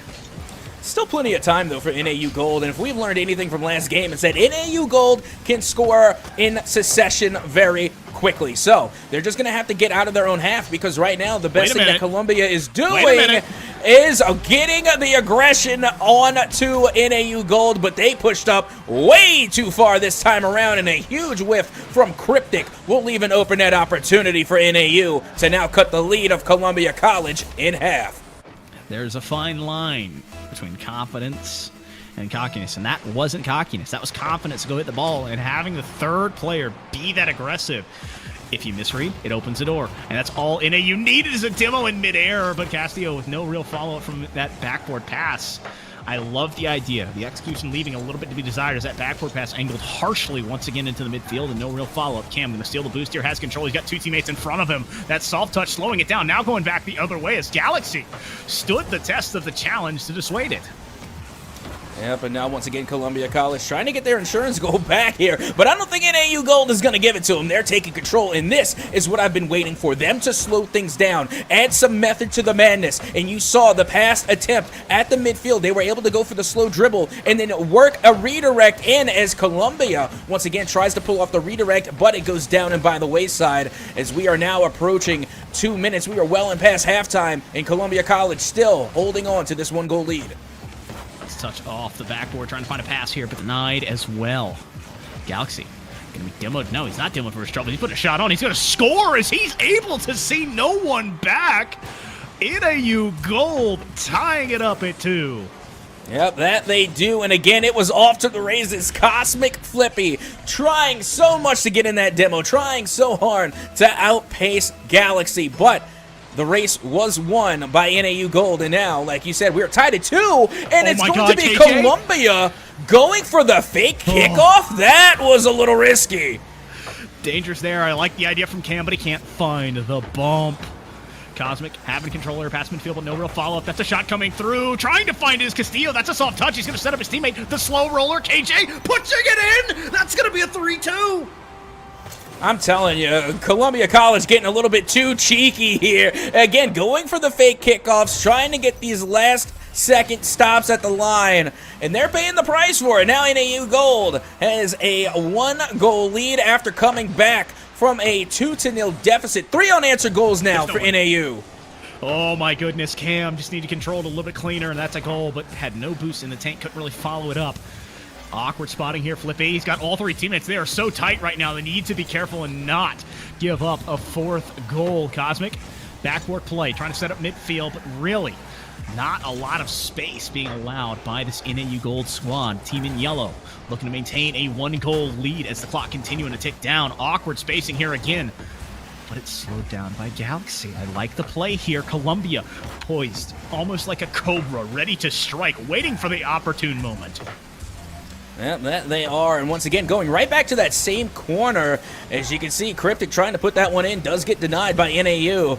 And now back out to the mid, the shot is on, but it will not go in. The defense from NAU Gold holds strong. Oh, I love the speed here from Cryptic, and then keeping it pinned to the wall. Oh my goodness, it's pixel perfect. Flippy wanting to find a second and does, but it's not on. Castillo just knocking off enough of that angle. Cam can't get the shot. KJ's there. KJ having a jump for joy. Gets the dunk over 1, but no boost in the tank. Gonna pick up 12 and try and follow, but he can't find it. That is Galaxy onto the side. He wants to find a second touch off the backboard and does. It's dropping down. Cryptic not able to get to it. It's off the post. NAU Gold though seeing through the smoke in the mirrors, and Castillo putting it in to make it a 2-goal lead. And that was a huge touch coming from KJ, being able to send that one right off the post. Had it literally gone a pixel more to the right, that would have been a missed opportunity. But KJ literally picture perfect on the pass to get that one out and get the 2-goal cushion now for NAU Gold. And now looking to get a 3rd with just over 20 seconds remaining. Columbia College looks like as though they're going to be pushing game number 5 against NAU Gold. Oh, it's a perfect pass. There's no one home. The bump on the Cryptic, and there's KJ with the 2nd in a row. KJ, are you kidding me? But it's all off the back of Castillo. Yeah, I'm telling you, this is the 1-2 give and go. This is the dynamic duo coming from the side of NAU Gold. It's constantly been Castillo and none other than this side of, well, not Galaxy. I mean, Galaxy is a great 3rd man, don't get me wrong. But time and time again, it has just been Castillo being able to come through with the pass plays to win the games. And, of course, KJ being able to solidify a lot of these passes and solidify the win here in a game number 4 for NAU Gold as we get ready to head into game number 5. Oh, my goodness. Predictions. Be darned. We sit at game 5. We've alluded to it. We've hoped for it. We've teased it all night long. Columbia College, NAU, drawn up and now have measured to the mark. And Captain Atsoka, you know what this becomes? It becomes something gorgeous. Something that's underutilized in Rocket League. It's now a best of 1. It's my favorite format. It's a best of 1. It's who is here to play in this particular game. Now, you see, if we're extra lucky, we'll get to game 5 overtime. But if I'm not mistaken, and hopefully I'm not, as I often am, I'm hoping that we end up going on Champions Field. It's game 5. You know, it's customary that when you get to the last game of the series, you go to Champions Field, where champions are named. It doesn't matter. It doesn't matter what your favorite map is. We're not. If we were going off favorite maps, mine would be Urban Central. We're talking about where the game 5s, where the last games of the series go, and it goes to Champions Field. It's where champions are made, and it's where champions are named, hung up high on the banners for all of the Rocket League community to see. So again, hopefully that's what we get here. But is it? No. Yes. Wait, it is. It's Champions Field game 5. Could you not see it? No, it took me a minute. A little bit of a lag there at Atsoka side, but I love this arena every time you get to see it. But big-time players make big-time plays in big-time games. The lights are on. They are bright. The stream recording you. And it's now or never for both these squads. And Cosmic Flippy taking Castio to the opposite side of the field. And Galaxy trying to be Galaxy Brain with a fake there. Touch it midfield. Cosmic, 41 boost. Let's try and follow it up here. Going for a bump on the backboard. Cam sees the low shot. Gets it past the last 2 defenders. And that's goal number 1 for Columbia. Yeah, and this was just classic waterfall here. Not necessarily being able to get the direct dive down, but enough to get a good read for Cosmic Flippy. And again, we're seeing Columbia College play pretty far back there at the midfield. They're not getting as hasty as they were before. They're not going full sin. They're taking their time, and they're playing the midfield instead of getting right up on the goal line. Oh, I thought Flippy had a dunk there on the backboard. A pass attempt midfield. That is all 3 players from NAU Gold. Poison ready, try and find one more. Ball midfield, Galaxy. Can't find it. Cam over 1. His teammate taking him out as they went for a binge. Not exactly what you want to see if you're a Columbia side fan, but, you know, opportunity here. That's a dangerous touch. Cryptic, though. Just looking like a spider on the wall, man. Just waiting patiently. Controlled it, collected it, cleared it. I don't even know what was more impressive, the wall climbing and wall clinging, or the direction they took to get out of it, because they went from the wall and was able to carry it back to the midfield. Again, that in and of itself was pretty impressive. And now Cryptic going for the flip reset off the side post. Cryptic putting the go-ahead goal again for Columbia College, but keep in mind, some deja vu foof. This is not the first time we've seen a 2-0 lead. But it's the first time we've seen something like that go in to make it a 2-0 lead. That is not just a goal. That's an exclamation point. That's a tone setter. That's a Game 5 goal to make a double tap. Something happen off of a whip reset. Galaxy pushing it back down, and Cam can't find it. Trying to get there is Cryptic, and he signs off on it to make it a 3-0 lead. Yep, now Cryptic trying to work on their hat trick. I mean, they are once again finding the back of the net. Of course, off of the touch from Cam, like I said earlier, Cam is definitely the spearhead, the point guard coming from Columbia College, really being able to make these plays come to fruition for their side. And now they have a 3-0 lead over NAU Gold. And now look at Cam taking their time here. Oh, he's got it over 1, but doesn't have the boost. Trying to use that gravity to pull him down. It almost worked with the awkward touch off the backboard. NAU Gold finding themselves in a ditch right now. They have to either climb out or start digging upwards. So that's pass attempt. KJ looking to find it here. He's going to pass back to Galaxy, who's all the way back on his own side. And that is all Cam reading it. When you have a deep third who commits for this ball, there's no one back, and Cam, full advantage of it. Yep, that they are. And again, a fantastic read coming from the midfield, and that's where the majority of their strikes have been made. Whether it was a pass, whether it was a shot, it's all being done in the midfield. And it's really just the fast break transition of absorbing the shots coming from NAU Gold and then turning that into a strong offense with a quick transition. Columbia College now up 4. Up 4. Riding high, and they're still not even at the midway point. So much game left to be played, and that's a beautiful touch. They just need to find an angle. And NAU Gold being held scoreless as the post seemed to work against them as well. Now cresting the mid section of this game, NAU Gold still scoreless. Still they find the back of the net, not for lack of trying. It is all about Columbia College. They are seemingly choking out NAU. It definitely does seem that way, especially in the air. Every time you see NAU Gold go for an air touch or even an air shot, it seems to be contested every single time from a player from Columbia College. Every single time they go up and they challenge everything, leaving nothing to chance here in Game 5. Oh, KJ couldn't find control. Cosmic Flippy, beautiful. You can't do that with a player like Cosmic, able to slice through the defense, and it's another goal being tacked on the board. Yeah, you got to watch out for Cosmic Flip Reset. They know how to maneuver the ball. They are a mechanical monster, and they can definitely show off their 1v1 skills whenever they so choose. But now a 5-0 lead with just a minute and 45 on the clock, NAU still has a long trek to try and equalize against Columbia College. Well, 100 seconds means 100 opportunities.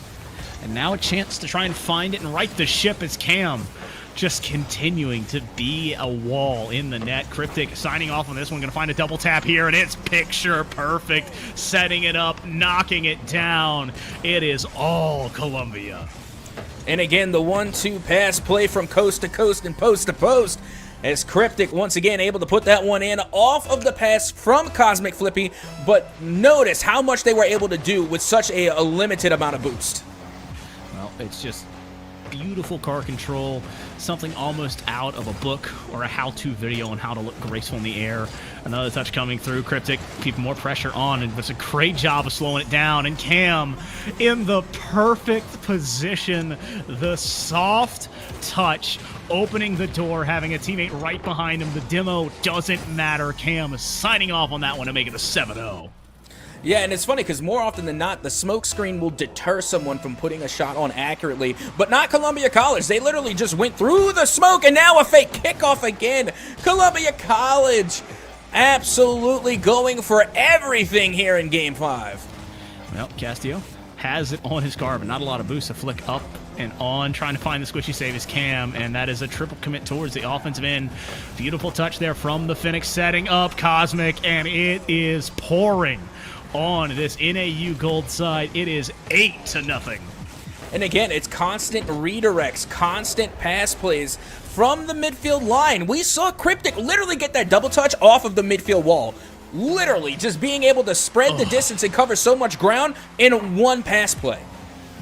It is a beautiful showing here from Columbia as they have opened the door and have flown away. I mean, they were awoken. The sleeping giant has been awoken. NAU Gold has not had an answer here this series. Able to keep it close, make it Game 5, but there is nothing that has even remotely pointed to them having too much contention in this one other than the first probably 14 seconds. Yeah, now with 20 seconds left to go, 8-0 in favor of Columbia College. I don't know, Foof, do you think it's safe to call it? Yes, it's less than a goal per every 2 seconds. It is beyond physically impossible. It was an offensive masterclass from Columbia College. NAU Gold kept it close and then got to Game 5. And I feel like there was a moment where you saw Columbia College reeling, and then they stand up, wipe their mouth, look down at their opponent and say all that for a drop of blood, and then drop 9 goals in Game 5. Now you see, Captain do be capping sometimes, when they call for a 3-0 sweep, that definitely can happen. But when I'm telling you who is the best collegiate Rocket League team in the West, absolutely not. Columbia College, once again, will come out on top in a devastating Game 5 9-0 victory over NAU Gold. And it's just an offensive explosion spearheaded by a team that played as a team. And NAU, that's how they got into it. They got a chance by playing as a unit, and then were just overmatched. It was a wonderful showing.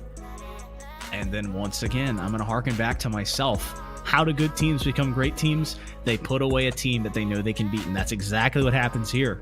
As Columbia doing exactly what they have to do and making sure they sign off, and then just kind of putting everyone else on notice with hanging 9 goals in Game 5. Absolutely. And now we get to go to our last match of the evening. But before then, we got to take ourselves a quick break, so don't go anywhere. We have our last match of Rocket League here on the NECC coming to you right after this.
NECC, or week number 7 of Rocket League here. You might have thought you got rid of me for today.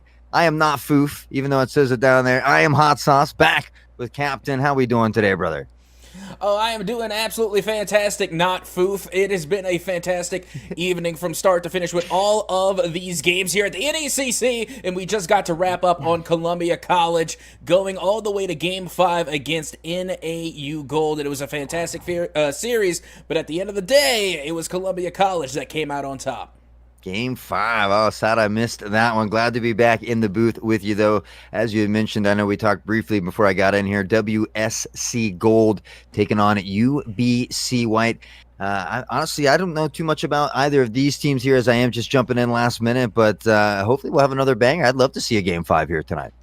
Yep, that would be interesting, especially it being the last match of the day. It has been a long day, and it has been a grueling challenge, to say the least, but we have finally made it to our last match of today. Starting at 10 p.m., we got WSC Gold going up against UBC White and Hot Sauce. Let's take a look at the players that are making up these two teams. All right, well, it looks like here for you, what is that? Wayne State College Gold. WSC, we're going to have Jens, a senior in criminal justice. A lot of seniors out here today, at least from those previous games we casted as well. Rascal as a freshman in comp info systems and programmer. And then Fluke, comp info systems as well, networking, a sophomore. So we have a veteran on the roster, but a couple young bloods as well coming in. Yep, now let's take a look at who they will be going up against. Let's take a look at that roster really quickly just to see who their opponents are going to be. And if I'm not mistaken, it was the UBC Esports squad. And I think we may just be ready here, as it looks as though we're going to have Rome the Destroyer, Armaya Strix, and Puffy Fish 14, a freshman, a sophomore, and a junior, but not in that order. And that will be both of our rosters here for our last game of the night. So let's get ready to head into game number 1 between UBC and, of course, their opponents for the evening, as we get ready to get game number 1 underway.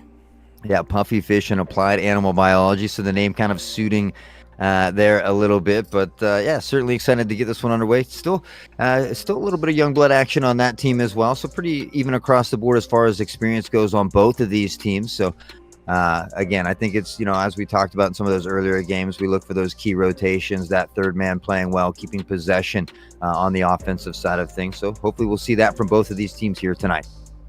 Yep, especially, considering that it is the last game of the night. So, they are going to want to put on a decent show, because I got to tell you, after that matchup between Columbia College and NAU, they have one tough act to follow. Again, Columbia College going through the ringers in a grueling Game 5, and then the very last game, game number 5, ended 9-0 in favor of Columbia College. An absolute shootout. So, again, it was definitely a tough act to follow as we get ready to head into this match between WSC and UBC. 9-0. That is crazy. Actually, was there any overtime? I know we saw some overtime a little bit earlier today. Any overtime in that 5 series? I want to say that there was, but at the same time, I've seen so many matches here tonight. It's really hard to keep track. But again, it was one of our. I'm pretty sure it was our only Game 5 here tonight. So. Yeah, I know we saw a lot of sweeps earlier as well. We had similar teams, 2 and 4, where sweeps still resulted. So I'm not quite sure of the record here of WSC Gold, but I do know that we are about to get on the pitch here in a few moments. Again, I'm a fan of those demos, that high-paced action, so certainly hope to see some of that here as well. Oh, and we have seen a lot of demos here tonight. Again, the physical play started to come out huge, particularly around when you dropped off and Foof came in. I don't know, something about Foof just brings out the violence in people. I'm kidding. But regardless, we did see a lot of that physical play come out in a major way, and it had quite the impact. We've seen games completely change and turn around from when you thought that it was going to be a one-sided victory, and then all of a sudden, the fireworks start to go off, and things turned around quickly, and we were able to see more of those Game 4s and Game 5s. I mean, I could gladly change my name down there back to Foof if it means we get to see more demos. Love the explosions as well. Glad you and Foof were having a good time, and obviously glad there were some great games here on the NECC Rocket League channel. But again, I'm excited. I didn't think I was coming back here for this last series, so excited to be back here. And I think we're just waiting on a few members to get loaded into that lobby, Captain. Yeah, I'm excited just because this is game number 6, and I've been here from the get-go. You know, I'm on a marathon today, and this is how you do Rocket League. You're in it for the long haul. So much like our reviewers who have been here since game number 1, I have been right there with you, and that's what Rocket League fans do. We stick together through thick and thin, and we go all the way in 6 series in a single day. That's what we do. And it has been an absolute pleasure being able to bring that to you. And finally, you know, soon we will be able to bring you this game number 6, our final match of the night, as soon as WCS or WSC decides to show up, because right now they're running a tad bit late. Somebody didn't set the alarm for 10 at night. Well, hopefully they can make it here on time. We certainly wouldn't want them to miss out on the action nonetheless. But yeah, 6 series, that's a lot of carball. I don't know how you do it, brother. Only a legend like you, I suppose. You mean I don't recommend it for anybody. It is a health risk, of course, you know, putting in that grind, you know, constantly going time and time again from match to match, and you got to be careful not to overdo it because your hair might fall out. Oh, okay. Well, lesson, I'll take note here. I got my pen, my paper, so I'll be sure to take note. But again, you know, WSC, I guess, a little behind right now. Hopefully we'll get them out on that pitch for you guys and get that action underway soon. But anything crazy that stood out in that last series to you, Captain? Was there any musties or any razzle-dazzle action that I may have missed? The highlight of the night, without a doubt, Cosmic Flippy hit one of the nastiest double touches I think we have seen in the NECC for quite some time. Again, going off the backboard, not only being able to go off the backboard, but lining up the follow-up touch to cut at such an angle. It really just hurt to watch. It was painful. And again, they were able to follow it up off of a dunk as well. The defender were able to read it, which honestly, that feat in and of itself is a defensive highlight, but it was the follow-up from Cosmic Flippy off the save to get the dunk off the double touch that just added that extra layer of finesse, and it was honestly just a sight to behold. But other than that, yes, there were a lot of flippery doo-dah flip resets, but I do have to note, I did not see any crusty musties out there. No crusty musties, huh? All right. Well, you know, again, we do apologize for a little bit of the delay. I think we're going to get them wrapped up here very soon, but I don't know. I guess if I had to, I kind of like the logo of WSC. So if I had to maybe just pick a team here, maybe we'll go with them in a 3-2 series. Now you see, that's the best way to do it here. You know, you gotta go off the cosmetics. And if we're going off of cosmetics, I'm gonna challenge you. I'm gonna go with UBC because I like their theme. You know, I like their layout. Also, ironically, my favorite color is blue. Whoa, you know, like, you know, so I'm literally surrounded by it. But yeah, no, it's kind of a bias there, being my favorite color. But without that, unfortunately, we're gonna have to take one more break. So don't go anywhere. We will be right back here at the NECC.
All right, and welcome back, everybody. The difficulties have been worked out. The players are loading onto the pitch now, and Captain and I are about to bring you WSC Gold versus UBC White.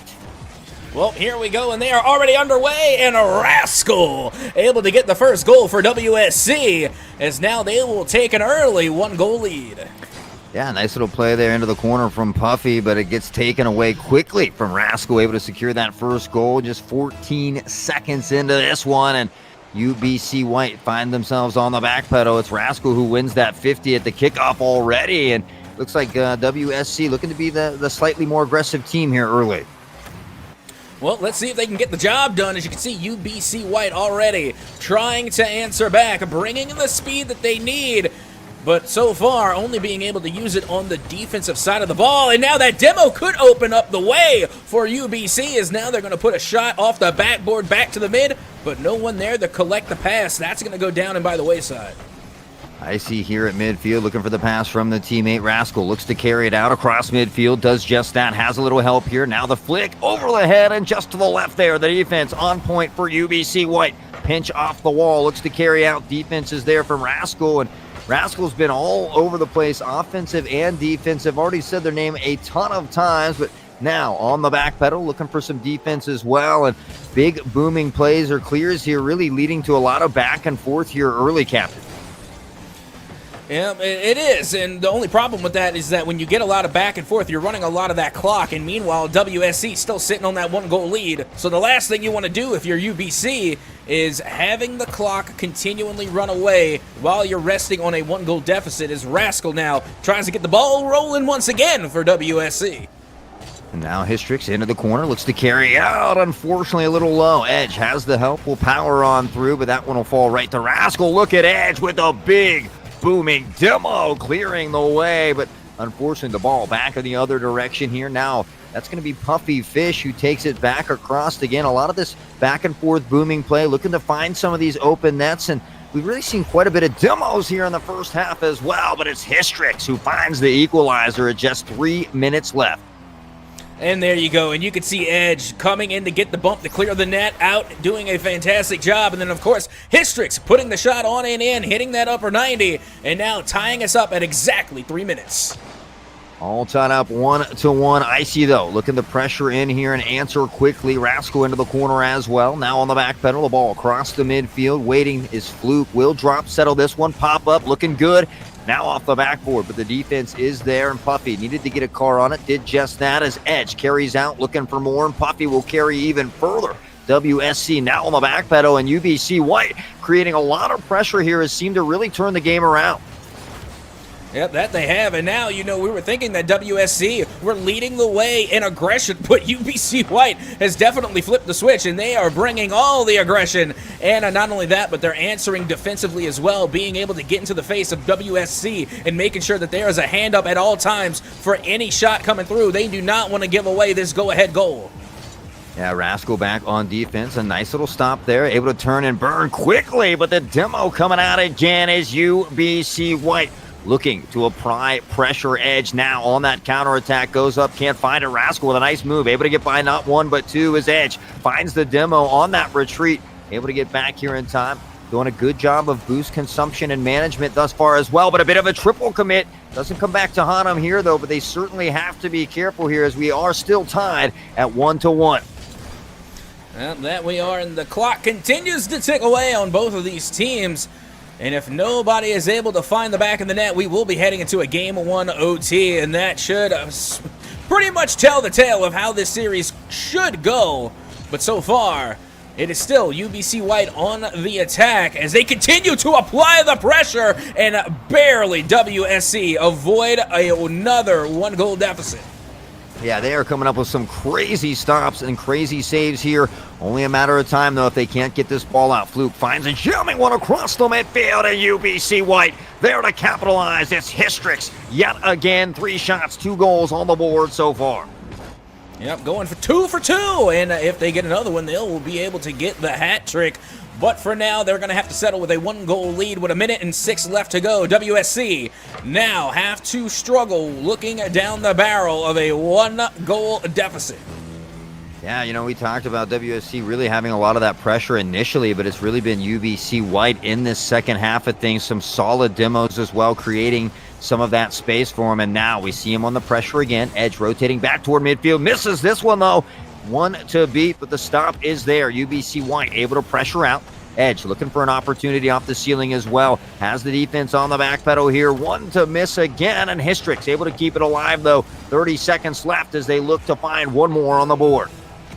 Now you see right now, UBC White, again, just trying to run out this clock and play as much defense as they can. And sometimes, and most of the time, the best defense is a good offense. So they burnt a lot of that clock simply by keeping WSC playing defense. But now they're going to have to hold the line in front of their own net if they want to avoid overtime.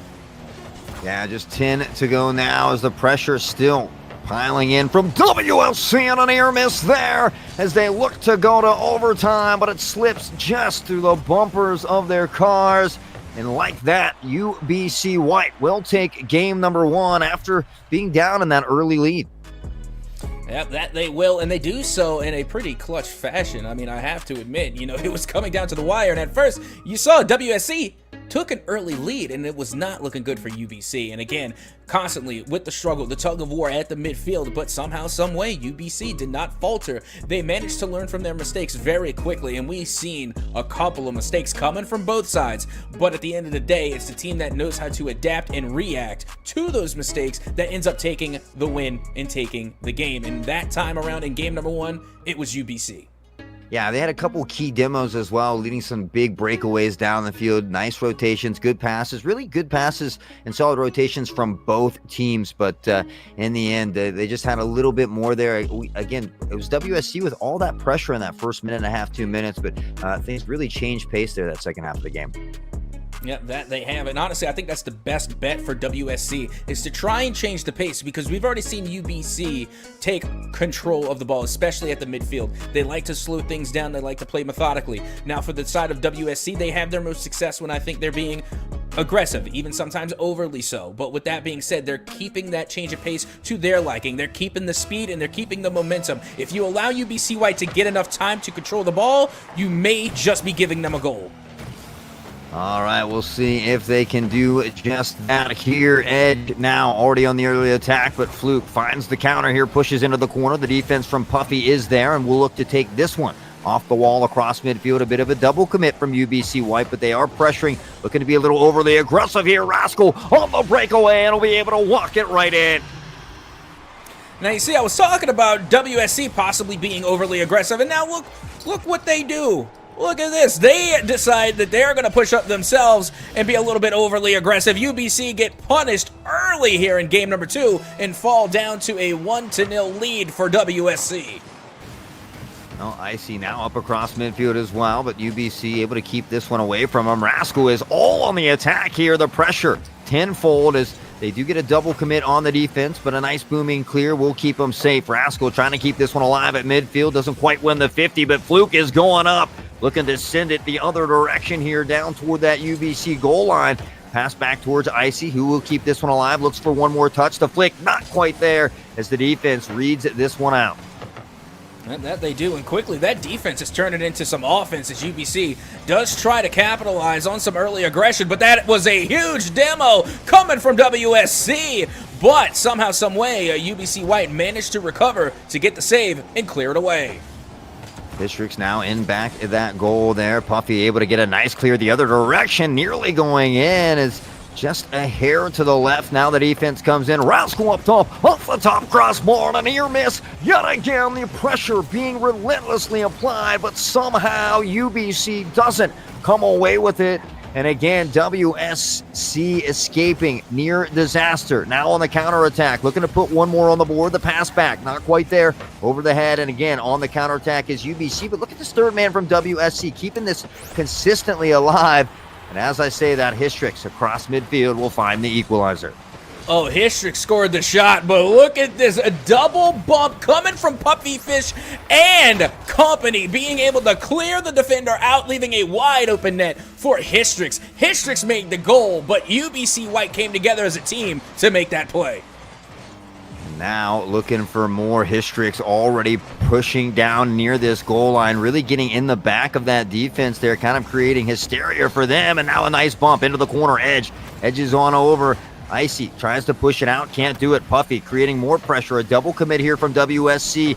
Able to find the booming clear, so once again still safe from that as Rascal tries to find the attack, looking for the double tap. The teammate is there on the razzle-dazzle. The give and go as Fluke hits him with the jukes and finds the goal. Yep, that they do. And again, a nice classic backboard read, and nothing fancy about it. That's just textbook Rocket League. And that's something we haven't seen a lot of from a lot of teams tonight, maybe other than Columbia College. Teams that really pepper the backboard and try and get the pass plays done off of the backboard reads. And right now, WSC managed to use that and get the go-ahead gold over UBC White. Well, we'll see if they can find the equalizer yet again here. Still plenty of time left in this one as Puffy fires, but at the midfield, Rascal again. Now up after that touch, chasing fiercely as the defense finds this one across midfield. That'll be over the head of WSC, and they got to be careful. Now on the back pedal, Hystrix looking to make something happen. Finds the bump on the Fluke as well. Can't push him out all the way, though. And Hystrix turns and burns on it yet again. The defense still standing solid for WSC as we near that 2-minute mark, and UBC fighting to find this equalizer. Yeah, and I already know I sound like a broken record. I said it 1,000,001 times, but I'll say it again. I think UBC found a lot more success when they were breaking out the demos, when they were breaking out the mean machine that is the demolition meta. And right now, they haven't been really taking advantage of it. You know, they've been getting a couple of bumps, a couple of cheeky touches, but they haven't gone massively overboard with the in-your-face aggressive demo plays. And I think it's starting to show, as you can see. Once again, WSC is just free to reign in their territory. So they're going to have to change some things up if they're going to try and equalize in the next minute and 30. And Rascal with some good aerial control there. Definitely has the mechanical skill as well, but they got to give themselves a little more opportunities here as Puffy Fish pressing down the field. Finds a big demo here as well. This could create some space. A nice booming touch off the back wall, but a little too much speed, and unfortunately not able to get there in time. UBC White finds themselves back on the back pedal here. Icy going up, looking to create a nice little fancy play of his own. The pressure's going back the other direction, though. And again, UBC still needing to find one with a minute left. That they do. And now going off the back wall again, Puffy Fish looking for a player in the middle, as Puffy Fish does come back around to get the touch, and now a booming clear all the way back downfield, but it does get met by the UBC White defense. But all the while, WSC continuing to run this clock. Fluke will fire this one into the corner. Look for help as Hystrix finds the demo. And again, just a little too late, though, as they do find the clear for WSC. Now on the back pedal, Edge looks to get by one more. Muscles it through off the corner post as well. And I thought he was going to drive it on home. Checking the Wheaties. He hit the gym, but it just wasn't there as the defense, again, has been absolutely solid here for WSC in game number 2. Only a couple opportunities left here for UBC if they want to find a goal.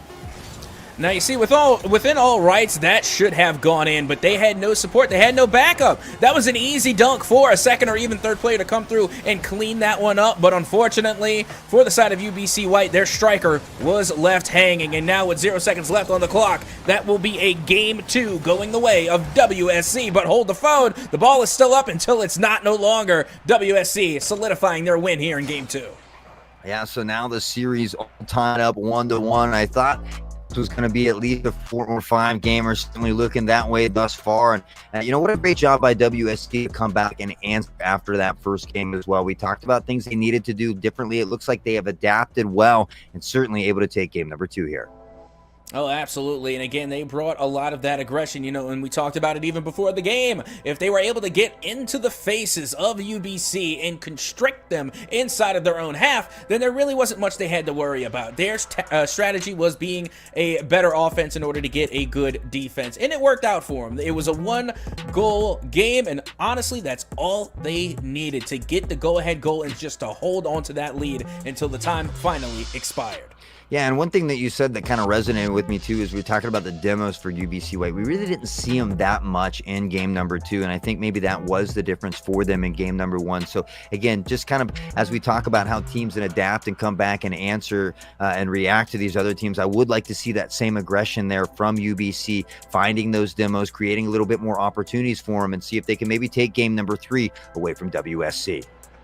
And again, it's not just about being able to get the demos, because we saw some successful bump plays. Again, there was a huge bump play, I recall, coming from the side of UBC that did lead to a goal. But the point was that when they were going for a lot of these bumps, they were going for a lot of these demos, they weren't hitting. You know, it's one thing to go for the bumps and demos and try and get that meta working for you, but it only works if you're able to find your target. And unlike most things, WSC Gold is going to try and avoid getting hit. The ball, if you try and hit it, it's not going to avoid you. WSC, they will. Yeah, I don't know. Somehow the ball always avoids me when I play, but I think that's just a skill difference problem. UBC here on the defense early as WSC looks to pepper shot after shot in these opening minutes here. Fluke will get bumped off the wall as Edge looks to settle back down and try to carry this one out. The WSC doing a good job of maintaining possession and pressure at the moment. Histrix up top. Puffy coming down, maybe looking for that demo. We'll circle back off one more time as Histrix across midfield. The opportunity not quite there, though, is UBC just a little out of position on that one. Now, you see, those were big passes, but I think they might have been just too big. Too much space between themselves and the goal, and it allowed enough time for WSC to get the save and clear it away. And now with 1 minute gone, WSC looking to get the first goal of game number 3, but it does get denied by UBC White.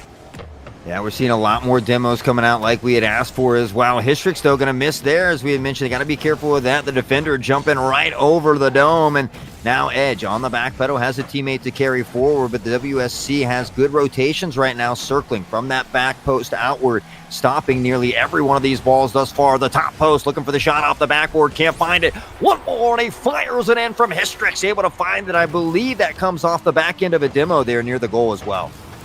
A demo, a bump, all the physical plays. They cleared that net out until there was no one left. Again, a huge strong arm play coming from the side of UBC White, and they will take the go-ahead goal early here in Game 3.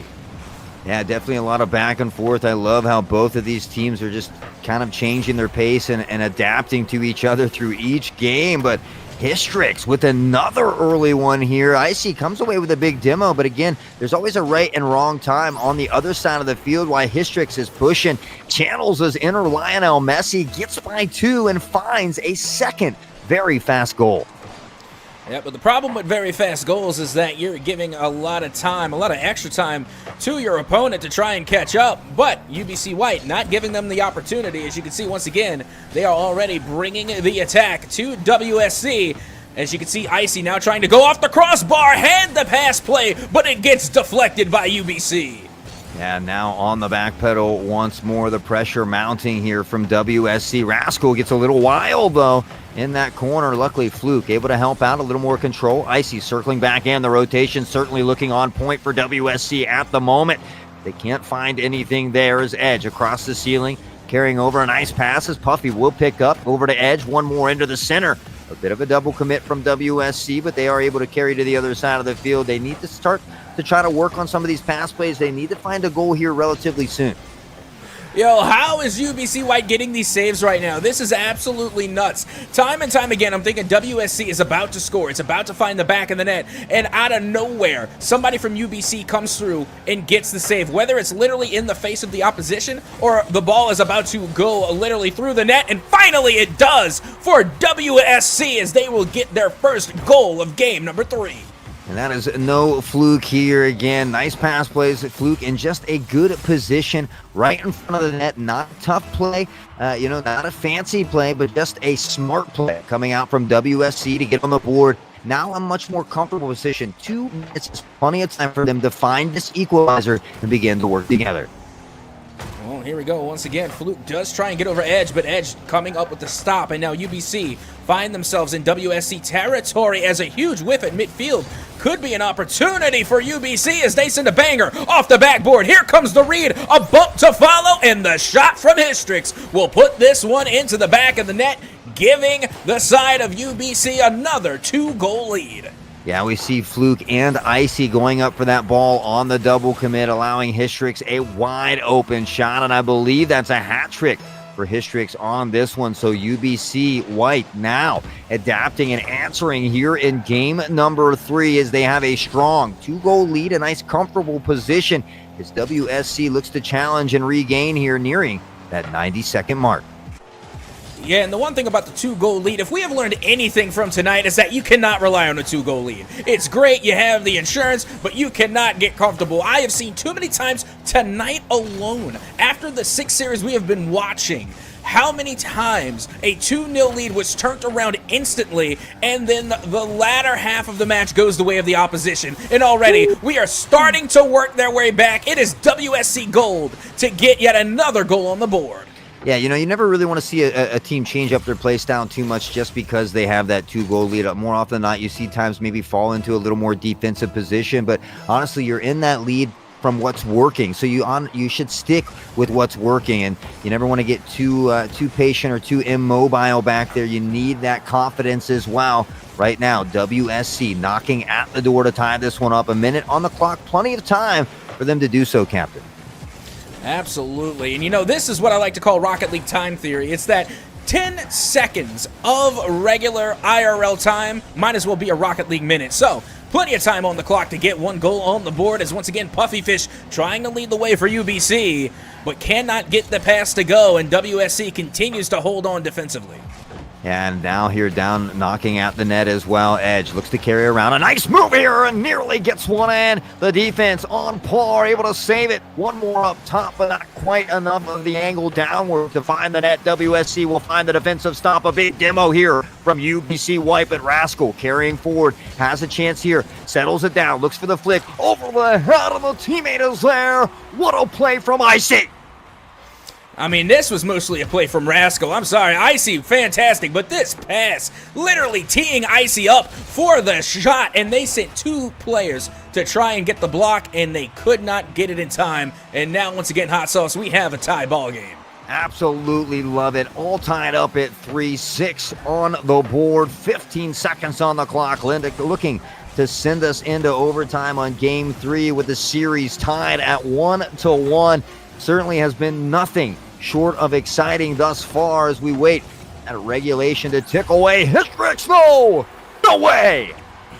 Oh, yes way! Look at Hystrix again coming in clutch for UBC. The striker, the goal scorer, being able to hit this one off of the ceiling to put it in with only 1 second left to go. WSC need to get a kickoff goal if they want to send this one to OT.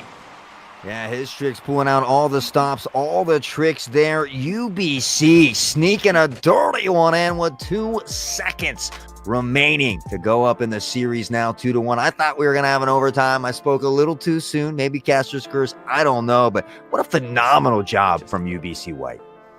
Oh, absolutely. And again, don't get me wrong. You could say what you want. You could call it calculated. You could call it, you know, a little bit of RNG. But hey, that ceiling shot that literally rains in from the heavens to find the back of the net, I don't think that, you know, anybody's going to argue, because you know what? We take those. Yeah, RNG's is coming in strong there for UBC White, able to secure that. And man, I'm excited for this next game. I mean, we saw WSC come out in game 2, answer back, really kind of controlling the whole pace of that game. And now we see UBC White doing the same thing, battling back. So I really think that WSC can answer here and send it into game 5. I think they can too, but there's an extra layer here. This is where the pressure really starts to build, because you are on series point. If you go down here, then it's over. You're out of the count. So with that being said, there is that extra layer of nerves that could be hitting into the side of WSC. But with that being said, you know, they have been able to answer back strong time and time again. They were able to get the equalizer in that previous game, and they only fell in the last literal second of the match. So still very much in it, but now the pressure is on as their backs are up against the wall, and UBC White is on series point. Yeah, and the 50 of the kickoff here, not quite going WSC's way, is Puffy able to settle this one down, but now back across midfield. A little bit of a sporadic play coming in, and now trying to hammer it on home is Icy. Into the corner, Fluke looks to keep this one alive. The pressure now mounting yet again. WSC trying to maintain possession down here. Doing a good job early. But as we know all too well, consistency incredibly important. And what is going on here? Rascal, again, the dirty little angle here. Oh, absolutely. And again, look at the defense. You had 3 defenders there, and somehow it got by all 3. Rascal literally putting that one in between every single defender to find the back of the net, and now WSC have a 1-goal lead. Just 35, or just nearly 30 seconds in, and they find that first one. That is crazy here. WSC, we talked about wanting them to find that early goal, to answer back quickly, to be able to send this into a Game 5. They certainly have started off well, but now the momentum looking to shift in the favor of UBC White. Pumpy on that carry downwards here. Now Edge looks to settle, put it back in. A nice pitch into the corner. Right in front of the net, it falls, and unfortunately UBC White just can't quite get there in time. Now with a minute of regulation gone, still only 1 goal on the board as the pass does go from Edge, but WSC quick to clear that one out and put it right back into UBC territory as another shot does come off of Icy, but not much doing there. The 50-50 coming from the side of UBC will be enough to hold off the danger, at least for the time being. Yeah, bouncing in front of that net there will find the clear. A nice pass here by UBC White, starting to string together that team play, and now back in the other direction, though. Has to be careful. What a phenomenal save from UBC White. I'm not sure how that one did not find the back of the net. Yeah, and you see, this is a problem, though. You're spending so much time playing defense, having to come up with clutch save after clutch save. You're not getting anything done on the offensive side of the ball, and that's exactly what WSC is hoping for. They're continuing to take time off of this clock by keeping UBC White confined in their own half, but it looks as though finally UBC White may have a chance to get on the board, but there is no one there. It was really Edge having to turn all the way back around 180 just to make their way back to the ball, and now they get locked up in the WSC half. Yeah, Edge completely starved a boost here as Puffy goes back for the corner one as well. Up into the mid, able to find a touch to keep this one alive. Now back the other direction here at midfield as Rascal looks to settle here and carry forward. Can't quite find the control he needs there. And now over the head of Rascal again across midfield. Some big booming plays here. Looking to see if these two teams can settle down, get back to that mechanical skill that they're used to. Well, let's see if they can get it done. Again, WSC doing a fantastic job of controlling the possession and controlling the pace of the game. And I do not know how that one did not go in. That was a perfect play, but unfortunately was not perfectly executed, as it will still be a 1-goal lead for WSC. Yeah, Hystrix now on that attack as well, and they fire one. That one had some speed, but off of that left post, and it flies outward. WSC looking to find that clear. Standing pretty confident with that 1-goal lead. Would certainly love to find a little cushion here as they get a little bit closer toward that UBC White goal. But now on the counterattack is Edge. Will be stopped in the 50. Popped up into the air as Hystrix looks to settle. Fires in. The touch not quite there. And I thought they were about to steal one more goal away. Again, they have had so many opportunities from the side of UBC, but they have let them all fall down and by the wayside. I can at least think of 2 bare minimum opportunities that UBC White wish they had back. And now WSC look to extend their lead by 2 as Rascal is able to put that shot on target. Yeah, you know, and I read here as well, and I don't know if the information is true or not, but I read that Rascal is actually a keyboard and mouse player. I mean, this game is tough enough alone on controller to do what these players do. I don't know how they do it on keyboard and mouse, personally. Oh yeah, I couldn't do it. I mean, don't get me wrong. You know, I play my fair share of keyboard and mouse games, but never on Rocket League. You know, I'm sticking to the sticks. Facts. That's how I feel. Yeah, that's how I feel about it. But if you can make it happen, make it happen. I know that there are some pros that do manage to play keyboard and mouse. Even back in the day, there was an Australian player who made it all the way to RLCS with keyboard and mouse. So it can be done. It just depends on how well you can use it. Yeah, it's always certainly exciting to watch them as well when they are talented, much like Rascal here in WSC Gold.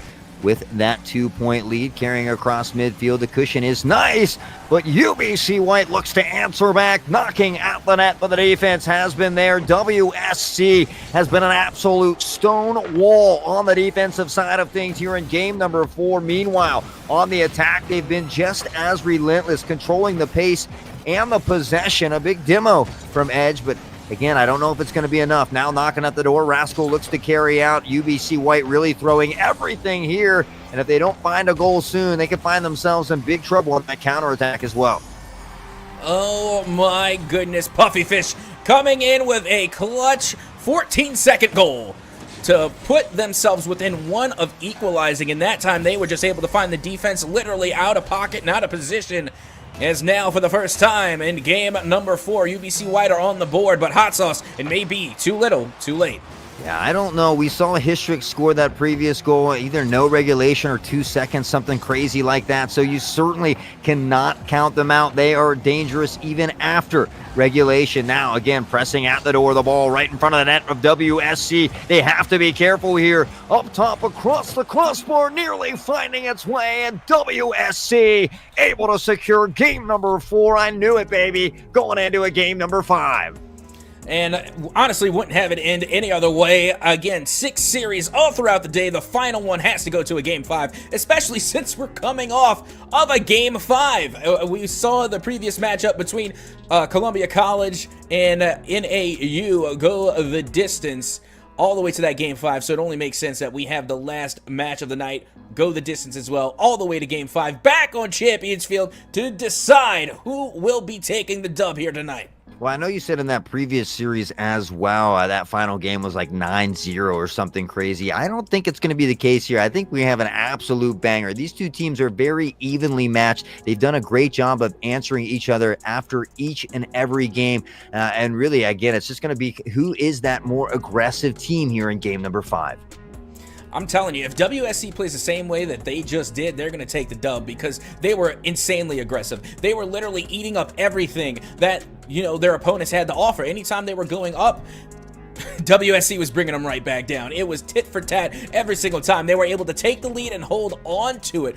That is what the key difference was. And we talked about this time and time again, that you only need to score 1 goal to win a game of Rocket League. And really, it was 1 goal that made the difference for WSC. As now, with 5 minutes on the clock here on Champions Field, game number 5 is officially underway. The final match of the night, the final series as well. And already an insanely fast goal coming out here for Icy and Rascal as they tag team this one in. And, that can be a little frustrating, but hopefully UBC doesn't allow that to go to their head. 4 seconds, a quick goal, but obviously plenty of time to work it back. Yep, I mean, it was literally just 7 seconds off of the clock, as now you can see UBC White are once again on the back burner here, and, their backs were literally up against the wall, but luckily for them, Edge was able to give them some breathing room, but not much, as Fluke is already once again on the attack and finds the back of the net, and WSC will take an early 2-0 lead. Fluke going up, an absolute powerhouse. We saw Histrix trying to get back in time, but Fluke slamming it on home. WSC, 2 goals in the final game here, and not even 30 seconds off the clock. Well, here we go already. UBC back on the defensive side of the pitch here and forced to retreat quickly. As you can see now, another attempt coming in from Icy does get shut down.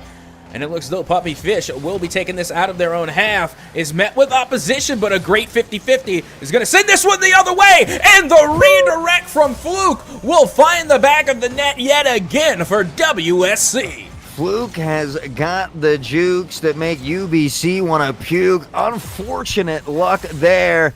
Again, as Fluke finds another one. We didn't think it was going to be a blowout, but 3 on the board at 4:15 already, and you got to wonder, does UBC have an answer for WSC at the moment?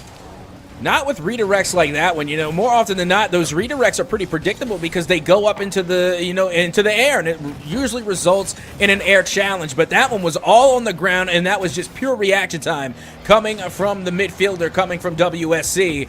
So I don't know if they're able to continue to connect like that at the midfield, finding each other and connecting on these pass plays.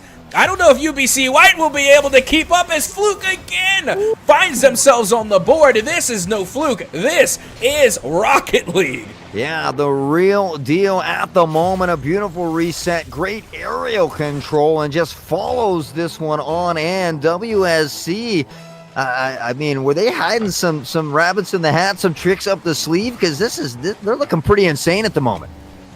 Well, again, this isn't uncharacteristic. We literally saw this happen between Columbia College and NAU. As once again, it's going to be WSC trying to, again, continue this aggression and continue the offense as UBC White are struggling just to keep the ball out of their own side. Yeah, you know, we talked about wanting to see them be very aggressive, but the one thing I'm noticing is all three cars are pushing up together. They're very coagulated together as well. They're not spread out when they're pushing up. And then we see WSC on these counterattacks. There's almost nobody back in time to find these stops against WSC. So although we want UBC to be more aggressive, you certainly have to be careful with how you do it. You want to spread that field, still make sure your rotations are on point. Now allowing WSC to put 5 goals on the board, and we see the double commit, still unable to find the stop. It's a dangerous spot to be in. You know, it's even more of a dangerous spot to be in. A 5-0 deficit with just over 3 minutes left to go in Game 5. Once again, Edge trying to get to the midfield, does get 100 boost to work with, and now is going to break their way into WSC territory. As you can see, a huge demo coming from UBC White. Should be able to open at least one avenue for an offensive attack, but no, WSC managed to recover. Yeah, I mean, WSC is just playing really well together in these last few games as well. The rotations, everything on point, the team chemistry, the communication has to be absolutely top-notch as well for them, as we see Fluke carrying across midfield. Another demo at hand as well, and Rascal on the back pedal has that 5-goal lead. Just interested in playing smart and methodical at this point. They have that nice cushion as Fluke now carrying on the attack. We see UBC all coagulated into the corner again, and we talked about that happening. They certainly have to be careful continuing to do that, Captain. And again, we're just seeing the all-out blitzkrieg of an attack coming from the side of WSC as they are literally forcing a lot of these congested attempts, to say the least, coming from UBC. Again, forcing a lot of these double commits, forcing a lot of these mistakes, because they can't sit back and rely for an opportunity to open up. They have to start creating them. Yeah, we'll see if they can do that on the attack here for a moment, but again, we'll see if they can keep this pressure alive. Districts and now Puffy bump into each other, though, and that's unfortunate. On the back pedal, a pass across the middle, and Fluke with another near goal here. One more from Icy Fires. This shot's going to be high as well. And again, 90 seconds left on the clock, and you hate to be, too naysay, if you will, but you got to believe it's going to be incredibly tough for them to get 5 in this short amount of time. Oh, yeah. As when it comes to mountains to climb, this is definitely Everest here. This is going to be oh so difficult. You got 1:15, and you still have yet to find the back of the net. But hey, you have no trouble finding the crossbar. That was at least 2 times back-to-back that they managed to hit the crossbar, the best defender in Rocket League. Yeah, just an imaginary wall right there, not allowing UBC to find anything in game number 5 as WSC looks to run away with it and secure the series. Icy coming in for more. Now a nice booming clear, rotating around though. Fluke off the sidewalk, will get around one defender, looks to resettle, can't find the second touch as Hystrix is there. And again, USC there to put it back in. This third-man rotation has been absolutely on point for them. Yep, that it has, and I honestly feel comfortable in now calling it at this point. Only 30 seconds left to go. WSC still with a 5-0 lead, and hot sauce, it is all but over except the crying. Again, WSC coming out in a spectacular fashion here in Game 5, and it's hard to believe this is the same team that went down 2 games as they get another one on the board. Yeah, unreal. I mean, the fact that UBC came out, won the first game, right? We saw WSC answer back nicely. Then, in that third game, UBC White nearing it out with just 2 seconds left. Now for WSC to come out, win 2 in a row like this to clutch the series, but to win this last game in a solid fashion like that, 6-0. Hats off for them, their determination to stick through and play through the adversity. Oh, absolutely. UBC White put up one heck of a fight, and they managed to take this one all the way to a Game 5, and they had a very good chance of actually taking the series, but unfortunately, it just fell apart for them in Game number 5, and it all came together for WSC as they will take Game number 5 in the series. Yeah, a ton of exciting action here in Week 7 for NECC Rocket League. Certainly a pleasure to be with you here in the booth. And, I couldn't ask for a better time. We saw some overtimes earlier. I know you had a couple Game 5s, and that one there going to the end, a nail-biter. Hats off to WC Gold for taking that. And again, a pleasure to be here with you, Captain.